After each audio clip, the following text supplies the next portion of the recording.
Okay, so we're back with part two of our discussion from last week, guys. As you heard, I was screaming out on the podcast going, why don't I know any fucking warlocks or hunters or mages? What's going on with you guys? But, you know, just like I used to do back in the day, rather than having people throw themselves at me and say, Josh, I want to be on the show and talk about my class, I've gone old school and I've gone out and done the legwork myself, and I've found some class aficionados who are going to talk to you today about what they think of Phase 4 in relation to their particular class. So, it felt good, you know, like a week one of Countdown again, having to build up from the beginning and find the people that know their shit. But I'll introduce our guest to us now and say g'day to Nuck and Futz, our Warlock aficionado. Mate, how are you? Good. How are you doing? Real good, mate. Thanks so much for agreeing to do this. And the same thanks goes out to Uncle Creepy here for Hunters. Mate, thanks so much for joining. No problem. Thanks for having me. My pleasure. Now, look, what we'll do, I've said to the boys, look, they're not regular listeners. They've just found out about the show recently. So I've said, look, I'm not going to make you sit here for 3 hours like I do with all my other, you know, guests when I just chain them down and say you're not leaving for 2.5 to 3 hours and you have to talk to me. I'm going to get them in and out about 20 minutes on their classes, and then they can elect to stay if they so choose after the fact. I'm just going to throw out some invitations to speak to the crowd. Guys, you don't have to accept those if you don't want. It's just whether you wanted to have a word on these classes or not, or have a chat later on. Okay, Nuckin, we're going to get started with you, mate, on the Warlocks. And like I say, I reached out to you guys because I do have so few listeners that play these classes. And it's not that nobody plays these classes, but I think it's probably fair to say that Warlock might be somewhat underrepresented in Season of Discovery, but mate, some really general question to get you warmed up and limbered up here. Through Phase 3, how have you found Warlock? And I should say to people, you're an incredible passer. You absolutely know your shit. You fucking are a high performer at this, with this class in this version of the game. Mate, how did Phase 3 feel? Like, just from a quality of life or enjoyment perspective with the lock? Compared to Phase 2, we're definitely in a much rougher spot. Just casters in general are in a really rough spot right now. Phase 2, we were basically top dogs, you know. I think mainly that was just armor changes, and some of the runes at the time were just very powerful.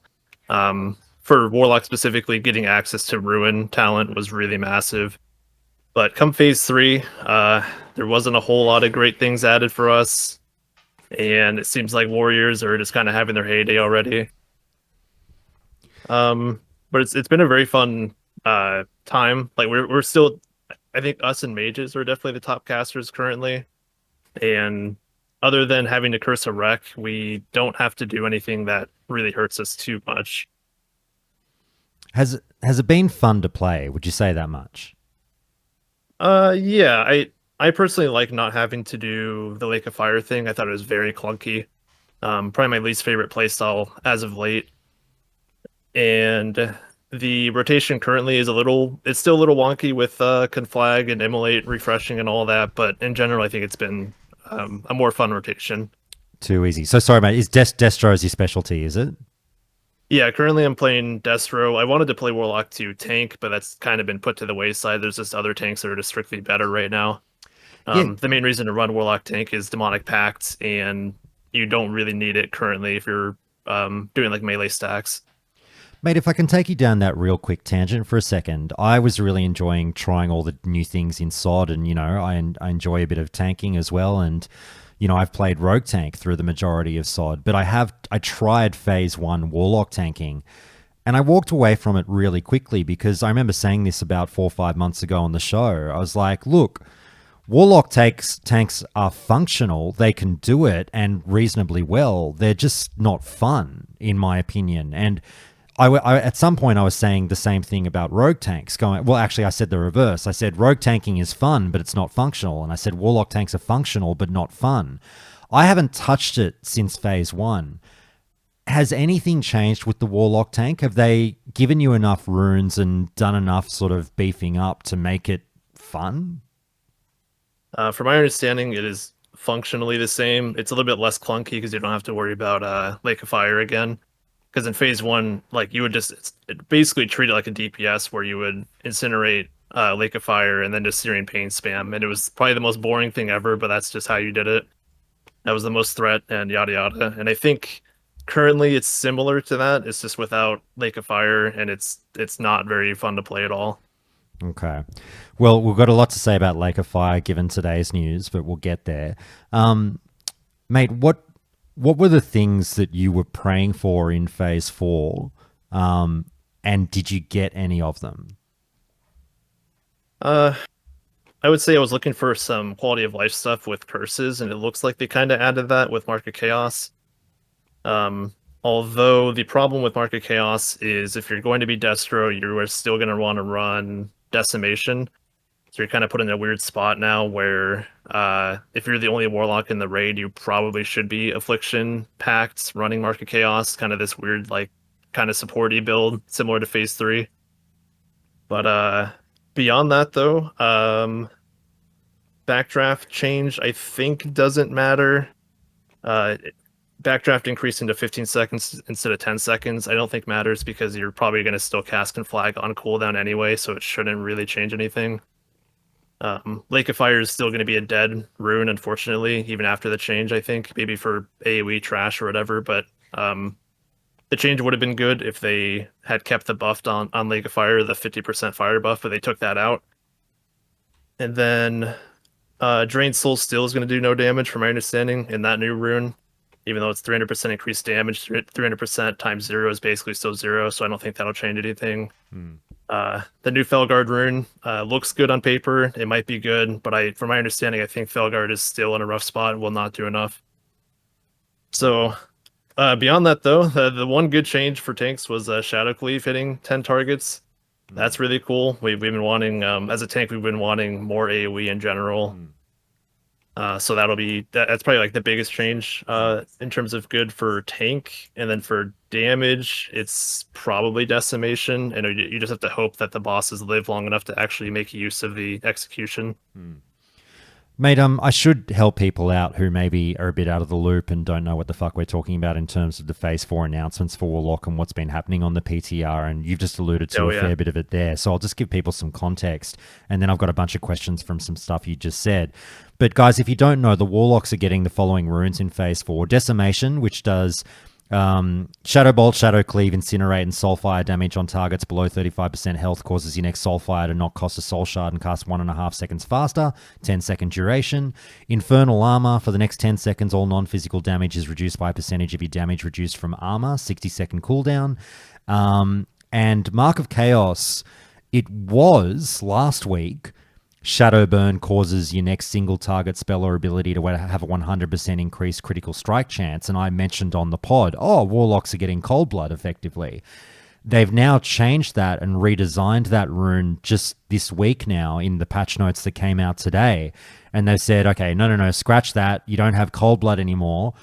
Mark of Chaos now causes Curse of Agony and Curse of Doom to apply the Mark of Chaos to the target for their duration, which reduces the target's resistances by up to 75 and increases the target's spell damage taken by up to 10%.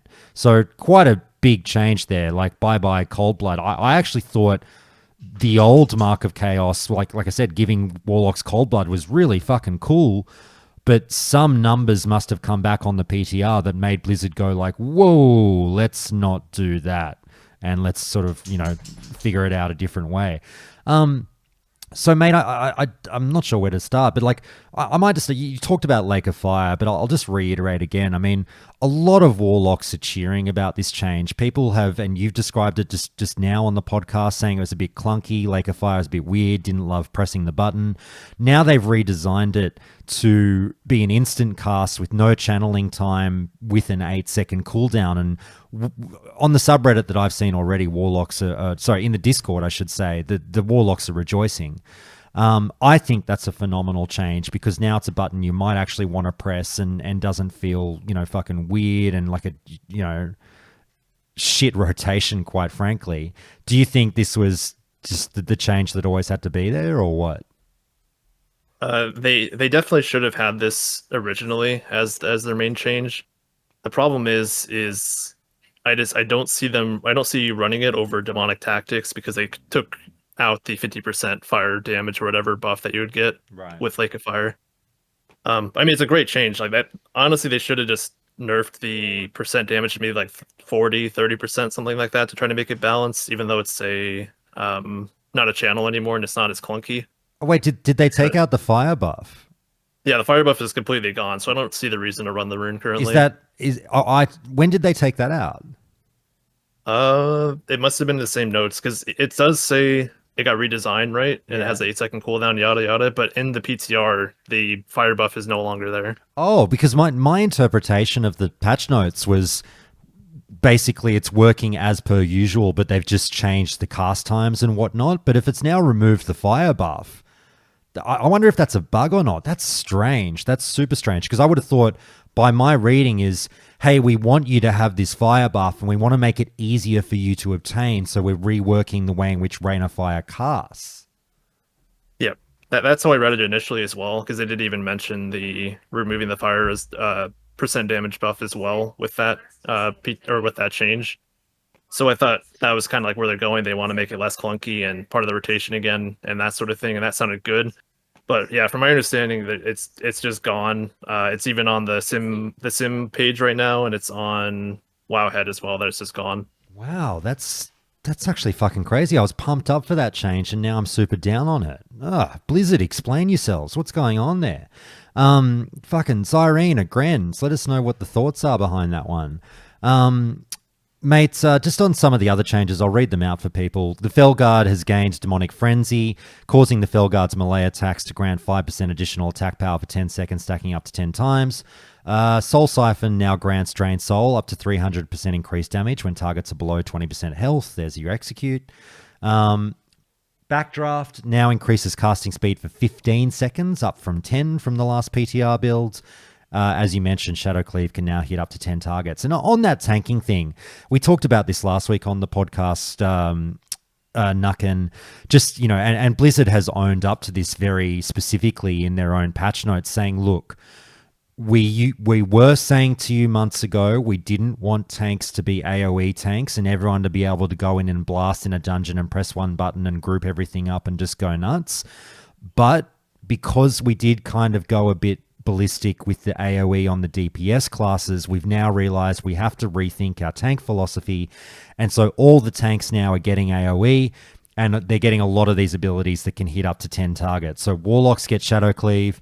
I think they said Thunderclap on tanks can hit up to 10 targets. Fan of Knives on rogues can hit up to 10 targets. So whilst they're saying to us, look, tanks, we know this sounds fun, like it's going to be a bit more modern. It sounds on paper like it's going to be like modern WoW, where you go in and AoE everything down in dungeons. However, so they say, they're like, look, we've tuned these level 60 mobs in dungeons to kind of fucking slap. So if you do go in and blast our AoE, you can still expect your tanks to be fucking chunked and it will be deadly. So we're leaving you in a spot where CC may still have to be considered, which I personally like. I don't know how you feel about it, Nucken, but how do you, I mean, just to get you in general on the tanking change to the AoE tanks. I mean, I said last week that I don't fucking care if Blizzard changes their minds. Some people get really bent out of shape about it. Like, how dare you have a design philosophy one day and then change it 5 months later? This is bullshit. I don't give a fuck. If they've realized the game was heading in a certain direction, they had to change it. Sure, go nuts for the health of the game. So it doesn't bother me. How do you feel about it? Oh, I agree with you. I think if the landscape changes, they definitely should be active with their changes from then on. And I mean, this is also season discovery. This isn't just like a vanilla revamp, like keep barely any changes going on, that sort of thing. Like just go free. Like I don't really see the issue with it. As for AoE for tanks, I think that is perfectly fine. If we have to CC targets, if they're just too difficult to handle without CC, that's also fine. I like TBC, and that required a lot of that with heroic dungeons, so no big deal there. And then with Warlock specifically, adding more AoE, I don't think it's going to be as major as we think. Shadow Cleave is still not a very good spell, even if it hits 10 targets. It will definitely help with AoE threat, and I think we should use Immolation Aura as well, so those two in combination will help. but I don't see Warlock tanks being nearly as good as like Paladin tanks, for instance, for holding a bunch of AoE threat. Now, mates, you're a fucking 99 passer. You know what you're fucking doing in raids and whatnot. What in these patch notes sort of, you've touched on it a little bit, but I mean, as a destro lock, what really tickled your balls? I mean, backdraft going up to 15 seconds, that sounds pretty fucking good for you guys. Yeah, you would think it would be really good, right? But the main problem I see with it is, from my understanding and other Warlock Discord members, is that we're pretty sure we're still going to cast Conflag on cooldown. So the actual duration of backdraft shouldn't matter, from my understanding. They probably should have changed it in a different way. I forget how they worded it, how it should be changed, but I think it's still a fine quality of life change. It's okay. And then the main thing is decimation. Decimation is actually probably a pretty solid DPS increase, so long as the fight doesn't end in 20 seconds like a tall or something. But other than that, Market Chaos is a very cool quality of life rune, and I don't like running it as Destro, but if you have to be Affliction for support reasons, I think that rune is really cool. Right. It's a funny one. How did you feel about the change from the Shadowburn thing? Did you think that was a good move? Because like I said, I actually really, I don't play Warlock, so it doesn't fucking matter what I think, but I really liked the last iteration with Shadowburn being Cold Blood. Do you prefer this new Mark of Chaos? I think this new Market Chaos will get more play than the other one. I did like the idea of Shadowburn Chaos Bolt for the free crit. That was kind of cool, but I do think you still would have ran Decimation. It's possible they changed it because it was possibly too much. Market Chaos, the old Market Chaos might have been doing too much for Destro, because crits are just so much damage. But this one I actually think we'll see more play because of Affliction being able to use it, and I think Warlock tanks absolutely should be using Market Chaos as well. Mate, you sound like you've been dicking around on the PTR a little bit. I mean, have you jumped on today, and what kind of numbers are you guys expecting to see, I guess, as a Destro lock? And we'll talk about Affliction in a second. I personally have not, but I've seen a few members of my guild just kind of keeping up with PTR and kind of seeing what the numbers look like. I personally think Warriors, Feral, and I think there's another class I can't remember that are probably going to be top 3 again. I don't think casters are in a great spot just yet, but I think we're a little bit better. We'll have to kind of see the landscape, but I do think Warriors had to be reined in a little bit. I think I love hearing them doom. I'm a big Warrior hater, just saying that, but like they really needed to be reined in a little bit. So I don't know. Mate, with the Warriors, I've been listening to a lot of SOD content over the last couple of days, sort of mainly because I listened to it anyway, but also in preparation for this conversation today, just to get people's reactions from the PTR build that we've played over the last sort of 7 to 10 days. Warriors are like, mate, I mean, not to be too cringe and make light, but like they're reaching for the noose, man. They cannot stop like talking about the death of their class, and I get it. Like if they're pointing to a 50 to 60% DPS loss on the PTR, just going like, I'm literally doing half the damage I was doing in Sunken Temple. Like this doesn't feel good. I do get that, but I would like to. I'd like to talk to more people about it and go like, yeah, how does everyone feel about this warrior change? Like, it's a funny one, but. I mean, you sound like you're on board with like reining them in, and then all the warriors are tapping the sign going, but at BlizzCon, they said they wouldn't nerf warriors. They'd just make everyone else OP. Yeah, I don't know. They absolutely went rampant this phase, and last phase they would have done the same if armor values were not nearly as high in the bosses. That was the main issue for them, at least. But I do think, especially with Hand of Rag or Soul Furious, that they will definitely still do a lot of damage even with all these changes. I think some of the changes are not amazing for Warriors. I will say that, in terms of like gameplay, but the actual damage numbers, like I personally would not like to see Warriors at the top again. It's just not. I don't know. That's not how I want to see SOD go again. Oh, but it's their birthright, Nucken. Oh, I know. They feel like they deserve it, and this is how vanilla has been and whatnot, but At the very least, I would like to see some other classes competing with warriors, especially with the rec change. The rec change was probably the biggest thing that needed to happen. Yeah. No, I agree. I would like to see the Warriors not be number one for once, but we've got a lot to talk about with the Warriors later on with all the changes that came in for them for this new build today. Some are being well received, some again not being so well received. It's a bit of a dilemma, a bit of a conundrum for the Warriors in SOD. And look, I am being tongue in cheek and sort of making fun of them, but my heart does go out to them. I want the class to be fun to play, and I want them to get theirs as well. But mates, back to the locks and just. It's funny because I appreciate that you're a Destro guy, but what do you know of the Affliction lock, and are they in a good spot walking into Phase 4 or not? It's kind of tough. They're actually doing pretty well in Phase 3. They're not that far behind Destro, and even if they're running the support packed setup, if it's a little bit harder to play than Destro, so it's harder to get that actual like peak gameplay with Affliction. But they're in a pretty good spot right now. And then I think going into Phase 4, they should be generally okay. I think Destro will still outperform them. And they didn't really get very much damage increases because I don't think Drain Soul will really do a whole lot for them.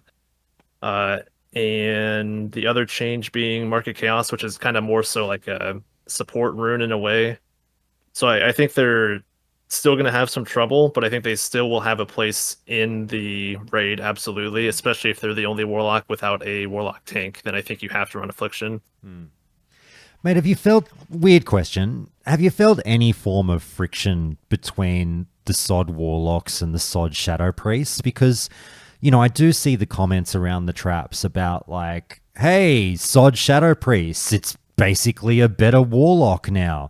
Our dots hit harder. We fucking slap. We now in Phase 4 will have sick mana return. Like, why take the Warlock? Blah blah blah. I mean, obviously there's reasons to take a Warlock, but have you felt any tinge of sort of what the fuckism with the Shadow Priest about like why are they building it to be like a Warlock? Like, do you want a bit more class distinction or what? There is a little weird thing going on there. I think Phase 3 that wasn't really a thing. Like Shadow Priest still did so little damage that they were brought just for support for the most part. And they couldn't curse a wreck either, so you had to have a Warlock in some way just for curse a wreck. I do like the Void Eye change a lot. I like that they can actually bring that debuff to the boss and whatnot. I think that was a great change. And then, but the main thing going into Phase 4 that Shadow Priest got, that Affliction Warlocks were kind of like, well, what about us? Was the change to the dots, I think, is what happened to Shadow Priest. I can't remember the exact change. Try to find it. Looks like, yeah, it looks like their dots got buffed by their talents. Is what it looks like. And it's kind of weird that they got all that touch to their dots, whereas Warlocks kind of didn't. And they got a new dot. And they got a new dot, yeah. So I thought that was a little weird. That's probably the one kind of strange thing going into Phase 4 that Priest got a little bit of Shadow Priest specifically got a lot of favor over Affliction Warlock, but other than that, Phase 3 they were kind of pushed to the side anyway. Yeah. It's funny you mentioned the Void Eye or whatever, because like I'm surprised to hear. I mean, again, I'm not trying to like create a fucking class war here, but Sure. somewhat surprised to hear you say that you're on board with that one. You think that's really cool. I actually sort of cock my head at the Void Eye a little bit, going like, I know it's been a thing, but like, again, on the lines of somewhat pushing the Shadow Priest towards the Warlock lifestyle. So I can tell you as a casual, I'm sort of a bit of a PvP guy. Mate, I look at the Shadow Priest and I go, whoa, let me get this right. So I've got a shitload of dots now that hit like a truck. I also now have access to Warlock curses, albeit on a 3-minute cooldown, but like I'm out there and I can Curse of Tongue someone, I can dot them up and just walk away. I can fear them. Obviously, they've always shared fear, but like, I don't know. The curses on the Void Eye, I mean, I love them being there, but I'm like, I don't want to play Warlock in SOD when I've got the Shadow Priest right there. I'm like, it's literally got everything the Lock's got. Why would I bother? Yeah, I could definitely see that argument, and I will say in PvP, Shadow Priests are ridiculous, 100%.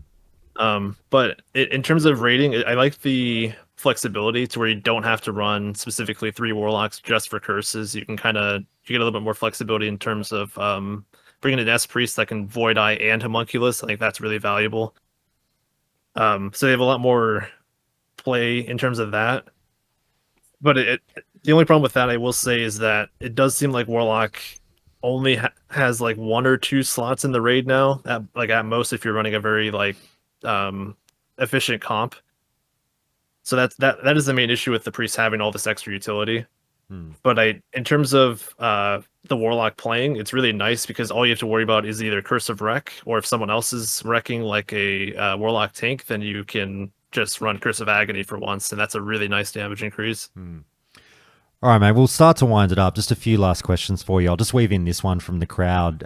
Listener Grantor asks, hey, about Seed of Corruption. Is there a want or desire for that amongst the Sod Warlocks? I personally would love it. I don't think it's as required because Shadow Volley exists, and that does a pretty good job as it is, but I always love Seed of Corruption because I played TBC Classic and Wrath Classic, and I just love the spell in general, but I do think it's not as required currently. All right. Mate, on the PV, I don't believe you're a big PvP guy, but please do correct me if I'm wrong. But I have seen the lamentations of the Warlocks on the subreddit about PvP, saying like, I know we talk a lot about the Warriors bitching about how, and to be fair, it's very justified.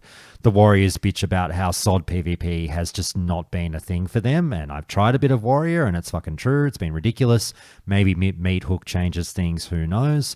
But Warlocks as well have been like, hey man, PvP has not been a fun time for the Warlock. We kind of get fucking trucked.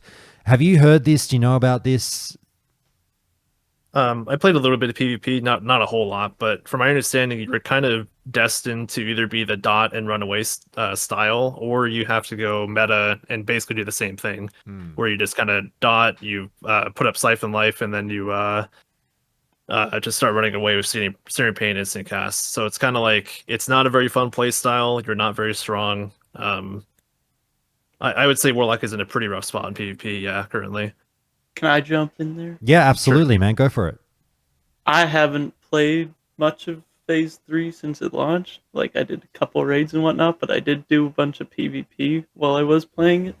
And it was just, like you was saying, it felt like you pretty much had to go meta and do exactly what he said. And then near the end, before I quit playing for the most part, I tried going full affliction with all that stuff. And it felt like you just weren't doing anything. Like, anytime you had to hard cast anything, it felt pointless because you just get kicked, or especially in STV, you just couldn't do anything.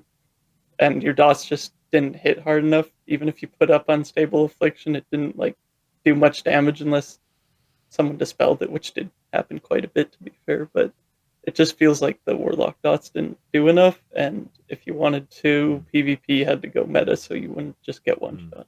In SCV, I was running the meta build with Ruin for Searing Pain damage, and that was kind of fun. I don't think it's like absolutely the correct spec to run, but like the fact that you kind of had to feel run like there was a correct spec, really. Yeah, exactly. Like you either had to run meta with a more survivable playstyle, or you had to run meta with this Searing Pain centered high damage spec, and it overall it was not good. That was Zunderbunda, by the way, jumping in, everyone. Zunder, please feel free to hang around, man. Thanks for that input. And guys, yeah, I was just like, I haven't played much, but Warlock was pretty much the only thing I ended up playing after Phase 2 because Warrior felt super unfun. Hunter, I just don't like Classic Hunter outside of PvP that much. And I don't like Classic PvP that much. No, so fair enough. I fell on Warrior and then, on Warlock, so it's been interesting to hear all this stuff. No, fair enough. I'm trying to see if I can get convinced to play Phase 4 now, but at the moment well, too fun. I've got a follow-up question for both of you. I'll start with you, Zunder. And by the way, guys, I've just thrown out some invites to speak in the crowd. You don't have to accept them if you don't want to, just in case you did want to speak on anything later on. Just click that button. But Zunder, mate, it just sounds like, I know this is a thing in PvP anyway for casters. Like, hard casting has traditionally not had a great spot in WoW PvP because there's interrupts and fucking silences and all that shit, blah, blah, blah. You rarely get the moment to just plant your feet and sit there and hardcast. So obviously a class like Destro Warlock traditionally has had an odd placement in the grand scheme of things. However, it's just sounded like in SOD, like there's really been no place in like a BG or whatnot for the Destro Warlock. Is that kind of the case, or am I overstating things? I didn't even try playing Destro in BGs because I just had a feeling it would be so terrible. For what you said, and like I haven't played since they did the PvP changes where you take less damage and whatnot, so it might be different now. But even if you do get to hardcast and you don't get kicked, just the pushback and then the fact that you die super quickly, there's no chance to hardcast because everyone's got some form of stun or gap closer or something, and you just, even if you do hit them, they probably already killed you. Nucken, do you think that's a fair assessment that like the Destro Warlock just has had no place in a BG in SOD?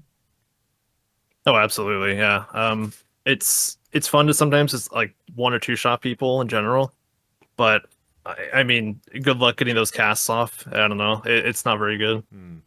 I can see you having a chat with our resident fucking warrior who's I've benched for this week's show, who's been on the show a bunch, Arcos. He's benched this week because he always sounds like he wants to jump in a fucking lake over whatever's happening with the warrior. But Can't blame him. Yeah. I've been a warrior main since classic, and like just phase 1 and 2, I was like, man, this. Oh well, I'll have to pick even you. Despite how much damage.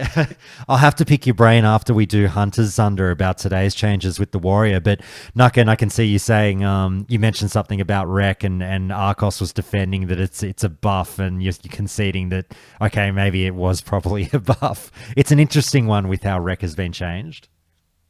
Yeah, I think the duration got reduced and it's 50% crit instead of 100%. But like in all honesty, you're probably gonna hit very close to 100% crit at 60 anyways. And then the 5-minute cooldown is just a very nice quality of life compared to 30 minutes. Because I've been in raids where they wait for multiple recs, and you can have like a 4-hour long raid just for parsing, and that's not fun. So Fair enough. I could be wrong, but I feel like in classic it just increased your crit flat out. In later iterations, like in Kata, it just increases your crit for special abilities, so Bloodthirst, Mortal Strike, whatnot. Which I don't know if they changed on the PTR or anything, but having the extra crit on white hits even is crazy for Rage Generation too. There you go. Arcos is saying it's around 80 to 94% crit every 5 minutes. So there you go. Mm-hmm. Yeah, I believe it. Look, last couple of questions, Nucken. Mate, in terms of passing, I'm not a pass guy. I sort of ask people to, push themselves on passes, but don't forget to embrace the non-pass lifestyle as well and just have fun with the game. But in the high-octane world of 99 and 100 passes, mate, what do you think is going to separate the good? I say good from bad, but what's going to separate the 99 passes from everyone else in Phase 4? What makes a good and bad Warlock, do you think, looking at what we've got coming our way? It's probably just still the fundamentals. I don't think it's going to be anything too special with the changes, but the fundamentals being just like you want to reduce your movement to as little as possible, always be casting. That's pretty much the standard. And then beyond that, just perfecting the rotation. Try not to life tap unnecessarily. Try not to conflag too late. Stuff like that. Very basic mistakes happen like that all the time. But in general, I don't think it'll change too much going into Phase 4. And then, as usual, it's just crit more. Honestly, after a certain point. All right, mate. Last question. I mean, let's put the dev hat on you for a second. If hypothetically you were on the classic team and you've been sitting here playing this class the whole time, testing away on the PTR or whatnot, or watching the testing on PTR, these runes are being reworked before our eyes. We're seeing redesigns come through. So in your perfect world, what's the rune that you would either come up with or redesign right now that the Warlocks need or want in Phase 4? Oh, that's really tough. I mean, the Lake of Fire one was really close to perfection, actually. If they had kept the 5% buff on that, that would have been a really cool idea. Kind of like a risk reward type thing. I don't think it has to be 50% fire damage, but it could have been like 30% to try to keep that in check. Um, but beyond that, G'day, mate. I'm not sure if I can think of like a brand new type of rune, but we definitely needed something to kind of make the rotation a little bit more interesting because currently it's only Immolate and Flag, Ensign, and Chaos Bolt, and I think it could need a little bit more. Hmm. I have a question slash idea of an ability. Sure. Sure. I don't know if you played. I forget when it was introduced, probably Kata, but there's Bane of Havoc, and it wouldn't necessarily make the rotation more interesting. And they would probably have to make it something that's not a curse, because obviously it's just curses, not Banes in Classic. But it basically just splits up your damage, so or not splits it, but duplicates a percentage of your damage onto another target that you put it on. Would that be kind of interesting or fun for something like MC where there are a decent amount of multi-target fights? That would Because in help. Kata, Yeah. it's basically they might need to even buff it honestly for Classic, but you get a 5-minute basically curse where 15% of all the damage you do to one target is then copied onto another. I think And I in was just thinking that would be something where it kind of not even spices it up, but it just feels better to you climb the meters a bit more on multi-target fights. I think in Legion they have Havoc that's even better than that. I want to say it's literally just duplicating spells like you would Chaos Bolt and hits both targets, that sort of thing. Yeah, I think I remember that. So if they did something like that, that would be the play. It would kind of make some of the fights more interesting. I think it might be too much on some of these fights, like on Jamal and Ogum and whatnot. That might have been a lot of damage potentially. Actually, I think they don't count on both targets, but on a fight like that though, where if both targets actually counted for parsing, that would like Warlocks would have just absolutely just destroyed that fight, for instance. But something Yeah, I'm like that thinking where more like MC fights, where there's 2 or 3 ads on some of them, and it helps to, burn one of them down, and then you can also hit the main target or whatnot. I think it would be a very fun change. I think it could be too much on some of these fights, and it doesn't really change the rotation necessarily, but Yeah. it would be a fun change for sure. I would like that rune, yeah. All right. That's all the questions I could think of. Zunder, unless you've got any more questions for Nucken on the Warlock. Or Nucken, if you think there's anything we've left on the table that absolutely has to be discussed. The devs sometimes, check in on the podcast. If there's something that you absolutely want to blast directly into their earballs, now is your chance. Anything we need to say before we move on to Hunters?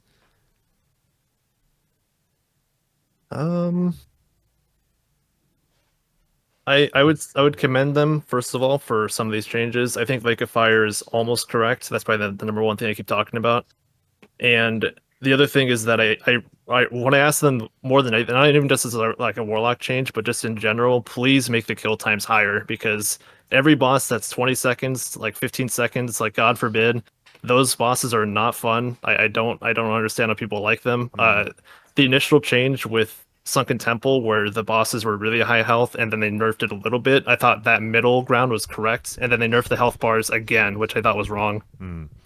I completely agree. And now, granted, we're only talking about, your high octane players, as I keep saying, your 99 passes, your guilds, your groups, your speedrunners, or not even just your speedrunners, but just, high performing players that know fucking what they're doing. Like some of these kill times are. I mean, it's hard because I get a lot of flack from listeners sometimes when they're like, Josh, how dare you advocate for anything above a fucking 1 out of 10 difficulty in Season of Discovery. This is classic, baby. If you don't like it, fuck off to retail. The old fucking say the line, Bart.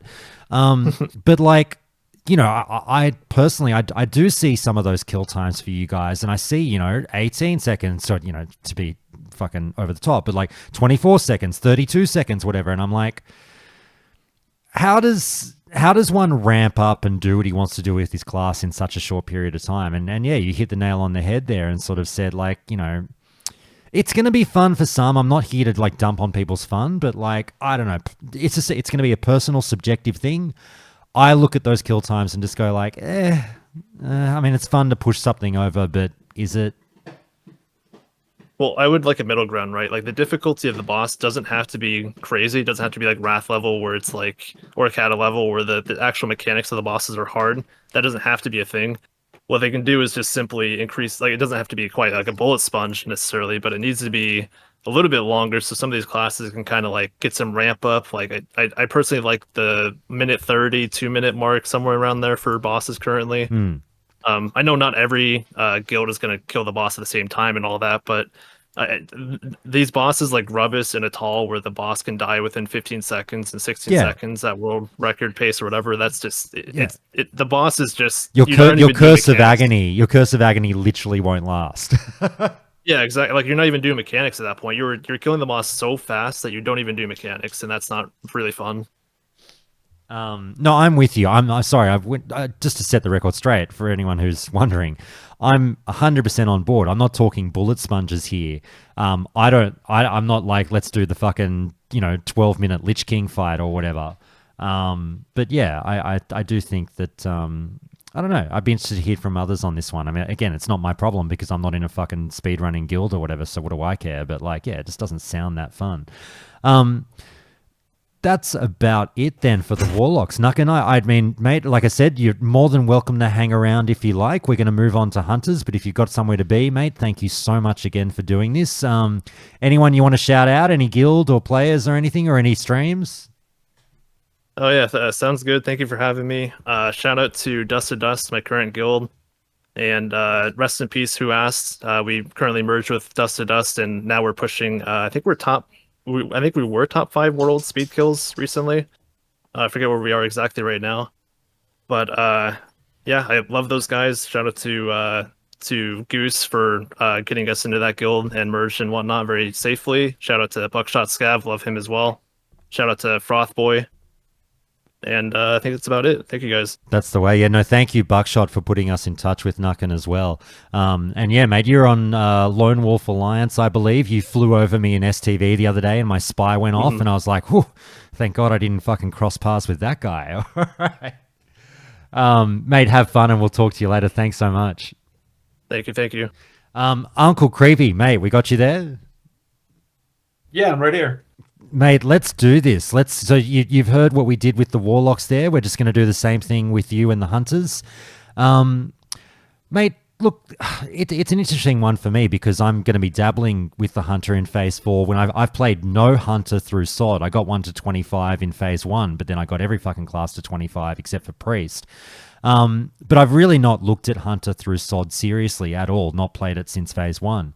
And I sort of sat down and went, I've been really pushing people on this whole play the new things in SOD. You'll never get a chance to do this again. For God's sakes, go and get a rogue tank up and running. Go and get a warlock tank, a healing mage, a melee hunter.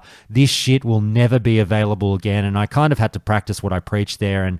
And I've been maining rogue tank, but I've got to do something as well. And I was like, I want a melee hunter. And so I've been leveling one now and I'm having a good time with it. But I'm really excited to see what you think is coming for the Hunter in Phase 4. Mates, if I can just start with, well, I should ask you, which spec is your specialty?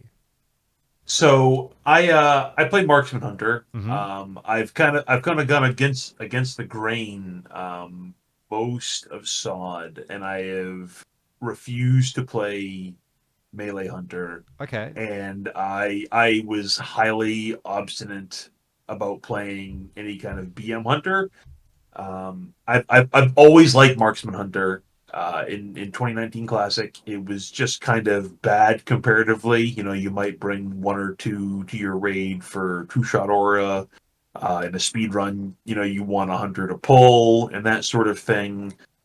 But I like the idea of a ranged hunter, and when they started talking about SOD and I saw the Lone Wolf rune making the class less reliant on pets, I really wanted to play children need wine.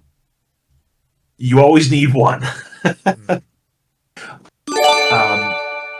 But when the 3 specs really started to evolve, in phase 1, You had the thing where, I mean, hunters in phase one were a flavor of the week thing, where the nerf bat kept hitting us and what we were doing kept changing. And I wasn't really interested in the whole BM thing, the Scorp Gang Hunter and Wind Serpent Gang. I wasn't really into that, and the idea, if I was going to play a melee hunter, I was like, well, why wouldn't I just play a rogue or a warrior? Because I've literally only since 2019 Classic, I've only ever played in speedrun guilds. And one thing you don't want to be in a speedrun guild is a mana user. So I thought about the melee hunter in terms of that, and thought, why would I want to play a melee that has a mana bar as opposed to a rage or energy bar? So I've in the long and short of it, yes, I play marksman, and ride or die, always marksman. All right, fair enough. I'm in love with the Marksman Hunter in Classic. It's been interesting to see what they've been doing with in SOD and how they sort of balance around that temptation to go melee or ranged. But, mates, I guess my first question, similar to what I asked Nucken straight off the bat, is given that you've said that Marksman is sort of your first love, Phase 3 now coming to an end, how has the Hunter felt for you through Phase 3? Because, we kind of did have the Viking funeral for Ranged Hunter in Phase 3. A lot of people were bitching about it, saying, and rightfully so, going like, it hits like a wet noodle, this feels shit, blah, blah, blah, blah, blah. Some changes are coming for Phase 4, but how did it feel for you the past couple of months? Honestly, so just for reference, I'm a Classic Andy at heart. I've never played retail. I played original Classic back in the day. When they re-released Classic, I played that. I played Private Server Classic. Straight Classic Andy. Mm-hmm. So a lot of the retail-esque mechanics and type of gameplay, I've never really had any experience with. And I didn't play Hunter in TBC or Wrath, but a lot of these abilities we've got, are derivatives of those. But I will say, I thought Marksman, playing it in Phase 1 and parsing and doing well was tough. And then in Phase 1 and 2 it was tough, but it was doable. And then we got into Phase 3, and I still, I had a moment where my commitment to playing Marksman was wavering, but I thought to myself, well, you're always going to want one in a speedrun guild. You're always going to want a true shot aura, so I'm gonna continue to toe the party line, and I'm gonna continue to play Marksman. And then when we got Lock and Load, and we got Trap Launcher, and that combination really opened up Hunter. I mean, the buff to True Shot Aura is what made us particularly viable on the DPS meter, but giving us Lock and Load in the combination with Trap Launcher made Hunter such a high APM class that it's so interactive that if you haven't played it, I don't know, you should level 1 right now. You should pay 100 to boost you right now, and you should play it right now, because I'll say, out of all the classes I've played through Classic and in TBC and in Wrath of the Lich King, I think Phase 3 Marksman Hunter is without a doubt my favorite class I've ever played so far. There you go. Big statement. Wow, that's great to hear. I'm glad you're enjoying it that much. Thank you so much to you amazing people in Twitch chat, by the way. It's raining subs. Thanks, guys. Arcos, Duba, everyone there, the Waylanders doing it all. Thanks, guys. You're the best. Arcos is trying to buy his way back on the show after I benched him this week, and I don't know. It just might work, Arcos, you fucking son of a bitch. All right. Uncle Creepy, mate, it's like I said, it warms my heart to hear someone speak so positively about their class, Arcos. It's so nice to hear someone really enjoying their class and keen to voice their love of it, Arcos. Your positivity is infectious, and I'm sure the listeners will enjoy it. Arcos, sorry, mate, I'm using you as a prop to fucking talk shit to a friend. No, but Uncle Creepy, given what you've said, why do you understand why have the other hunters bitched and moaned their way through phase 3? And was there something that you guys were missing that you are getting in phase 4, or maybe that you're not getting in phase 4 that you wish you were getting? I mean, not really. I mean, so I'm kind of two minds on this. So if you look at it through the prism of 2019 Classic, um, in 2019 Classic, hunters were still fun to play. They were really fun to play. They were never going to be your top DPS class, and at a bare minimum, your raid brought one, maybe two. You know, your hunter to pull, ESA for your two really pumper melee groups, and so at a baseline, I would have expected in SOD, like in a speedrun meta, at a bare minimum, you're going to end up with the same thing. You're going to want at least one or two hunters to pull in a speedrun and to TSA buff your really pumper groups. So if that's your baseline and you're going into SOD with that expectation, a marksman hunter should still always have a place in a raid, you know. So as long as you're good at your job, you're always going to have a place in a raid. Mate. So if then the issue becomes the other side of the coin, kind of, is I feel like at the start of SOD, I mean, hunters, like when they kind of teased SOD and the data mining first started coming out before we still got to play, hunters looked insane. Hunters looked like absolutely a bonkers class to play, top DPS, everything they had was absolutely crap. So those people who gravitate towards the top of the meter parse chasers, I think probably like from that onset gravitated towards Hunter. And I mean, in phase 1, Hunter got brutalized with the nerf bat. It was like 13 individual nerfs in the first 4 weeks. So those people probably felt some level of disenfranchised. And the people that stuck with it, which I think is probably a small percentage because phase 1 and 2 was not kind to Marksman Hunter, the people that stuck with it probably felt pretty bad about their choices. And I didn't really agree with that and understand it because, like I said, at the baseline, if you're good at playing Hunter, your raid's still going to bring some, and it's still a fun class to play at a baseline. So if what's important to you is being that top dog on the meter, then I could see where it wasn't fun because you signed up for something that you're not getting. And the fact of the matter is, I like doing well. I like parsing well. I like pumping big numbers, but never in the middle of a raid do I have my damage meter open, sweating about how I'm doing. So, and that's just not the kind of player I am. So, No, I love it. You're a man after my own heart because I completely agree with you. I mean, it's funny because many of my listeners would say, yeah, Josh, you don't care about damage because you can't fucking do it, which is partially true. But no, I'm with you. I hear what you're saying.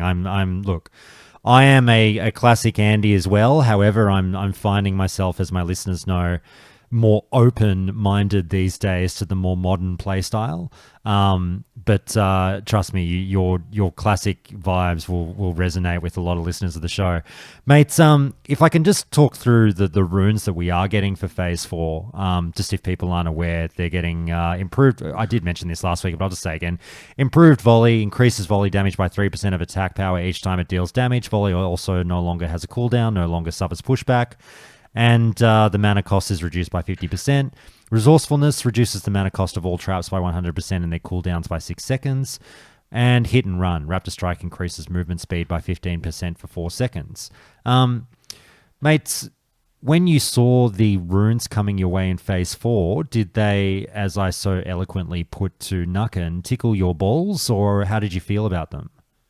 Yeah, well, so I think from Marksman, for sure. I think yeah, for marksman, yeah, I don't know how you can't be excited about that. If you're playing melee hunter, I think it probably feels really underwhelming. The only thing for you really is the hit and run, and I mean, I guess if you're in a speed run guild, that could have some kind of value, but it's still pretty minimal value.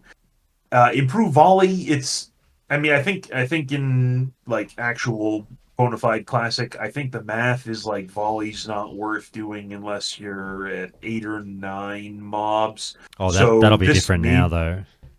yeah. The fact that it's gonna scale, I feel like for your speedrun guilds that are doing that giga I feel like volley's now gonna be a functional thing, but it's probably still gonna just be obviously like a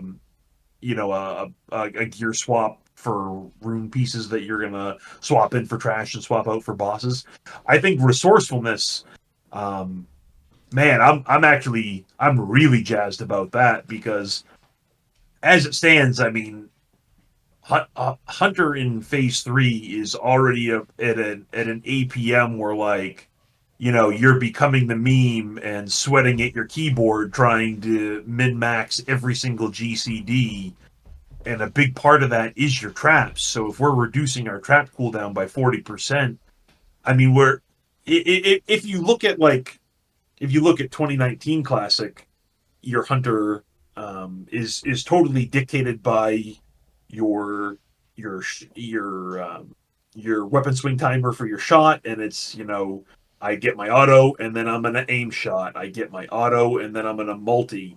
And in SOD, you've thrown that like the hunter is such a high EPM class. You've thrown that right out the window, and clipping your auto shots is a totally irrelevant thing now because clipping them, trying to not clip your auto shots is a DPS loss. You're just trying to pump so many cooldowns. So if we're now putting ourselves in a position where our trap cooldowns are reduced by 40%, which is going to actually increase our APM by maybe even as much as 30% overall because you're now triggering more lock and load procs. I mean, it very well could be that 100 gets to a place where you're not even multi-shotting because it's a DPS loss and you don't have the free GCD. And if Hunter is going to become that like frantic of a rotation, man, I'm here for it. I am here for it. Mates, I love everything you're saying there. I'm finding myself nodding along, though I should add, as is wont to do on a talk show, you are getting a slight amount of pushback in Twitch chat where Booncher has said, there's no way that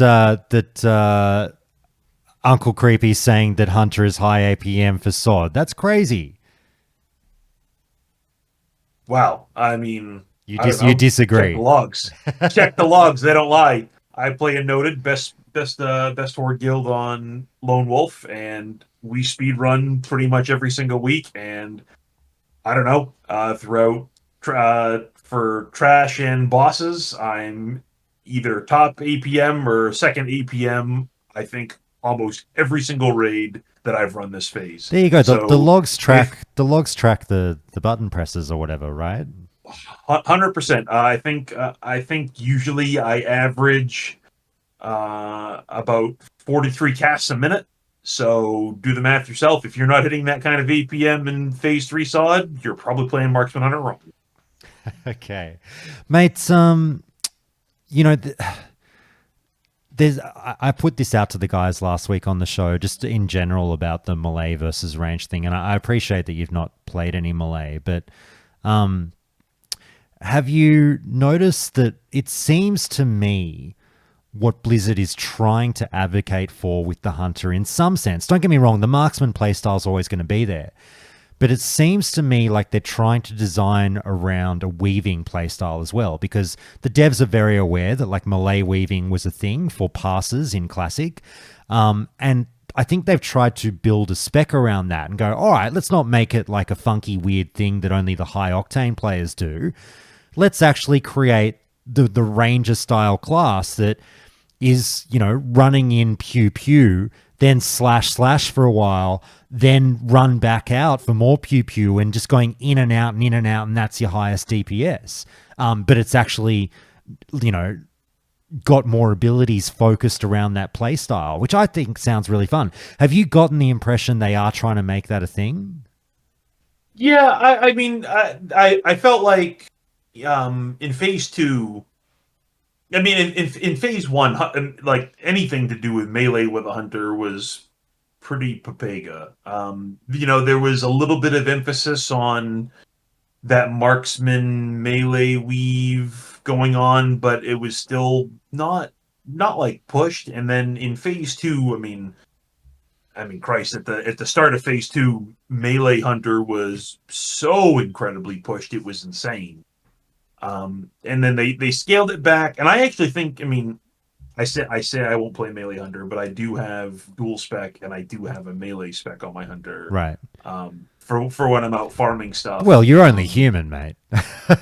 Right, exactly. And I do feel like they've done a nice job. Like they reined melee hunter back in towards the end of phase 2 and into phase 3, and it is pretty reasonable now and quite well balanced. And they've made a class that you want to bring to raid, but you don't want to stack, which is something that which Blizzard is not particularly good at usually.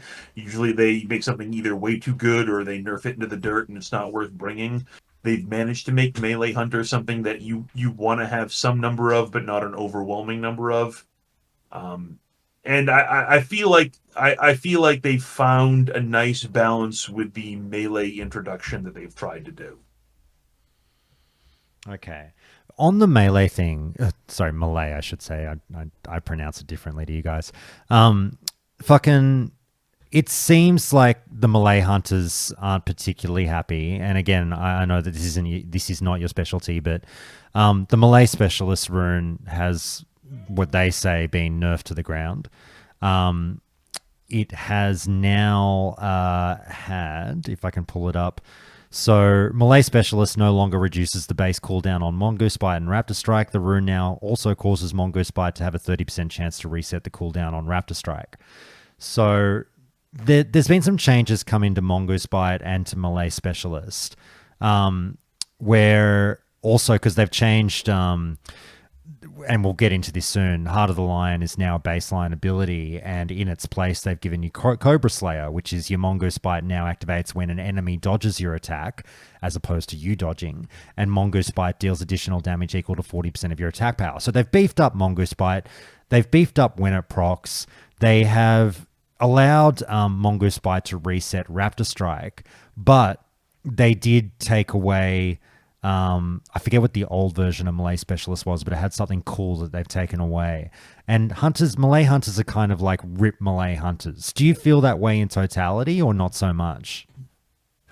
So I feel like...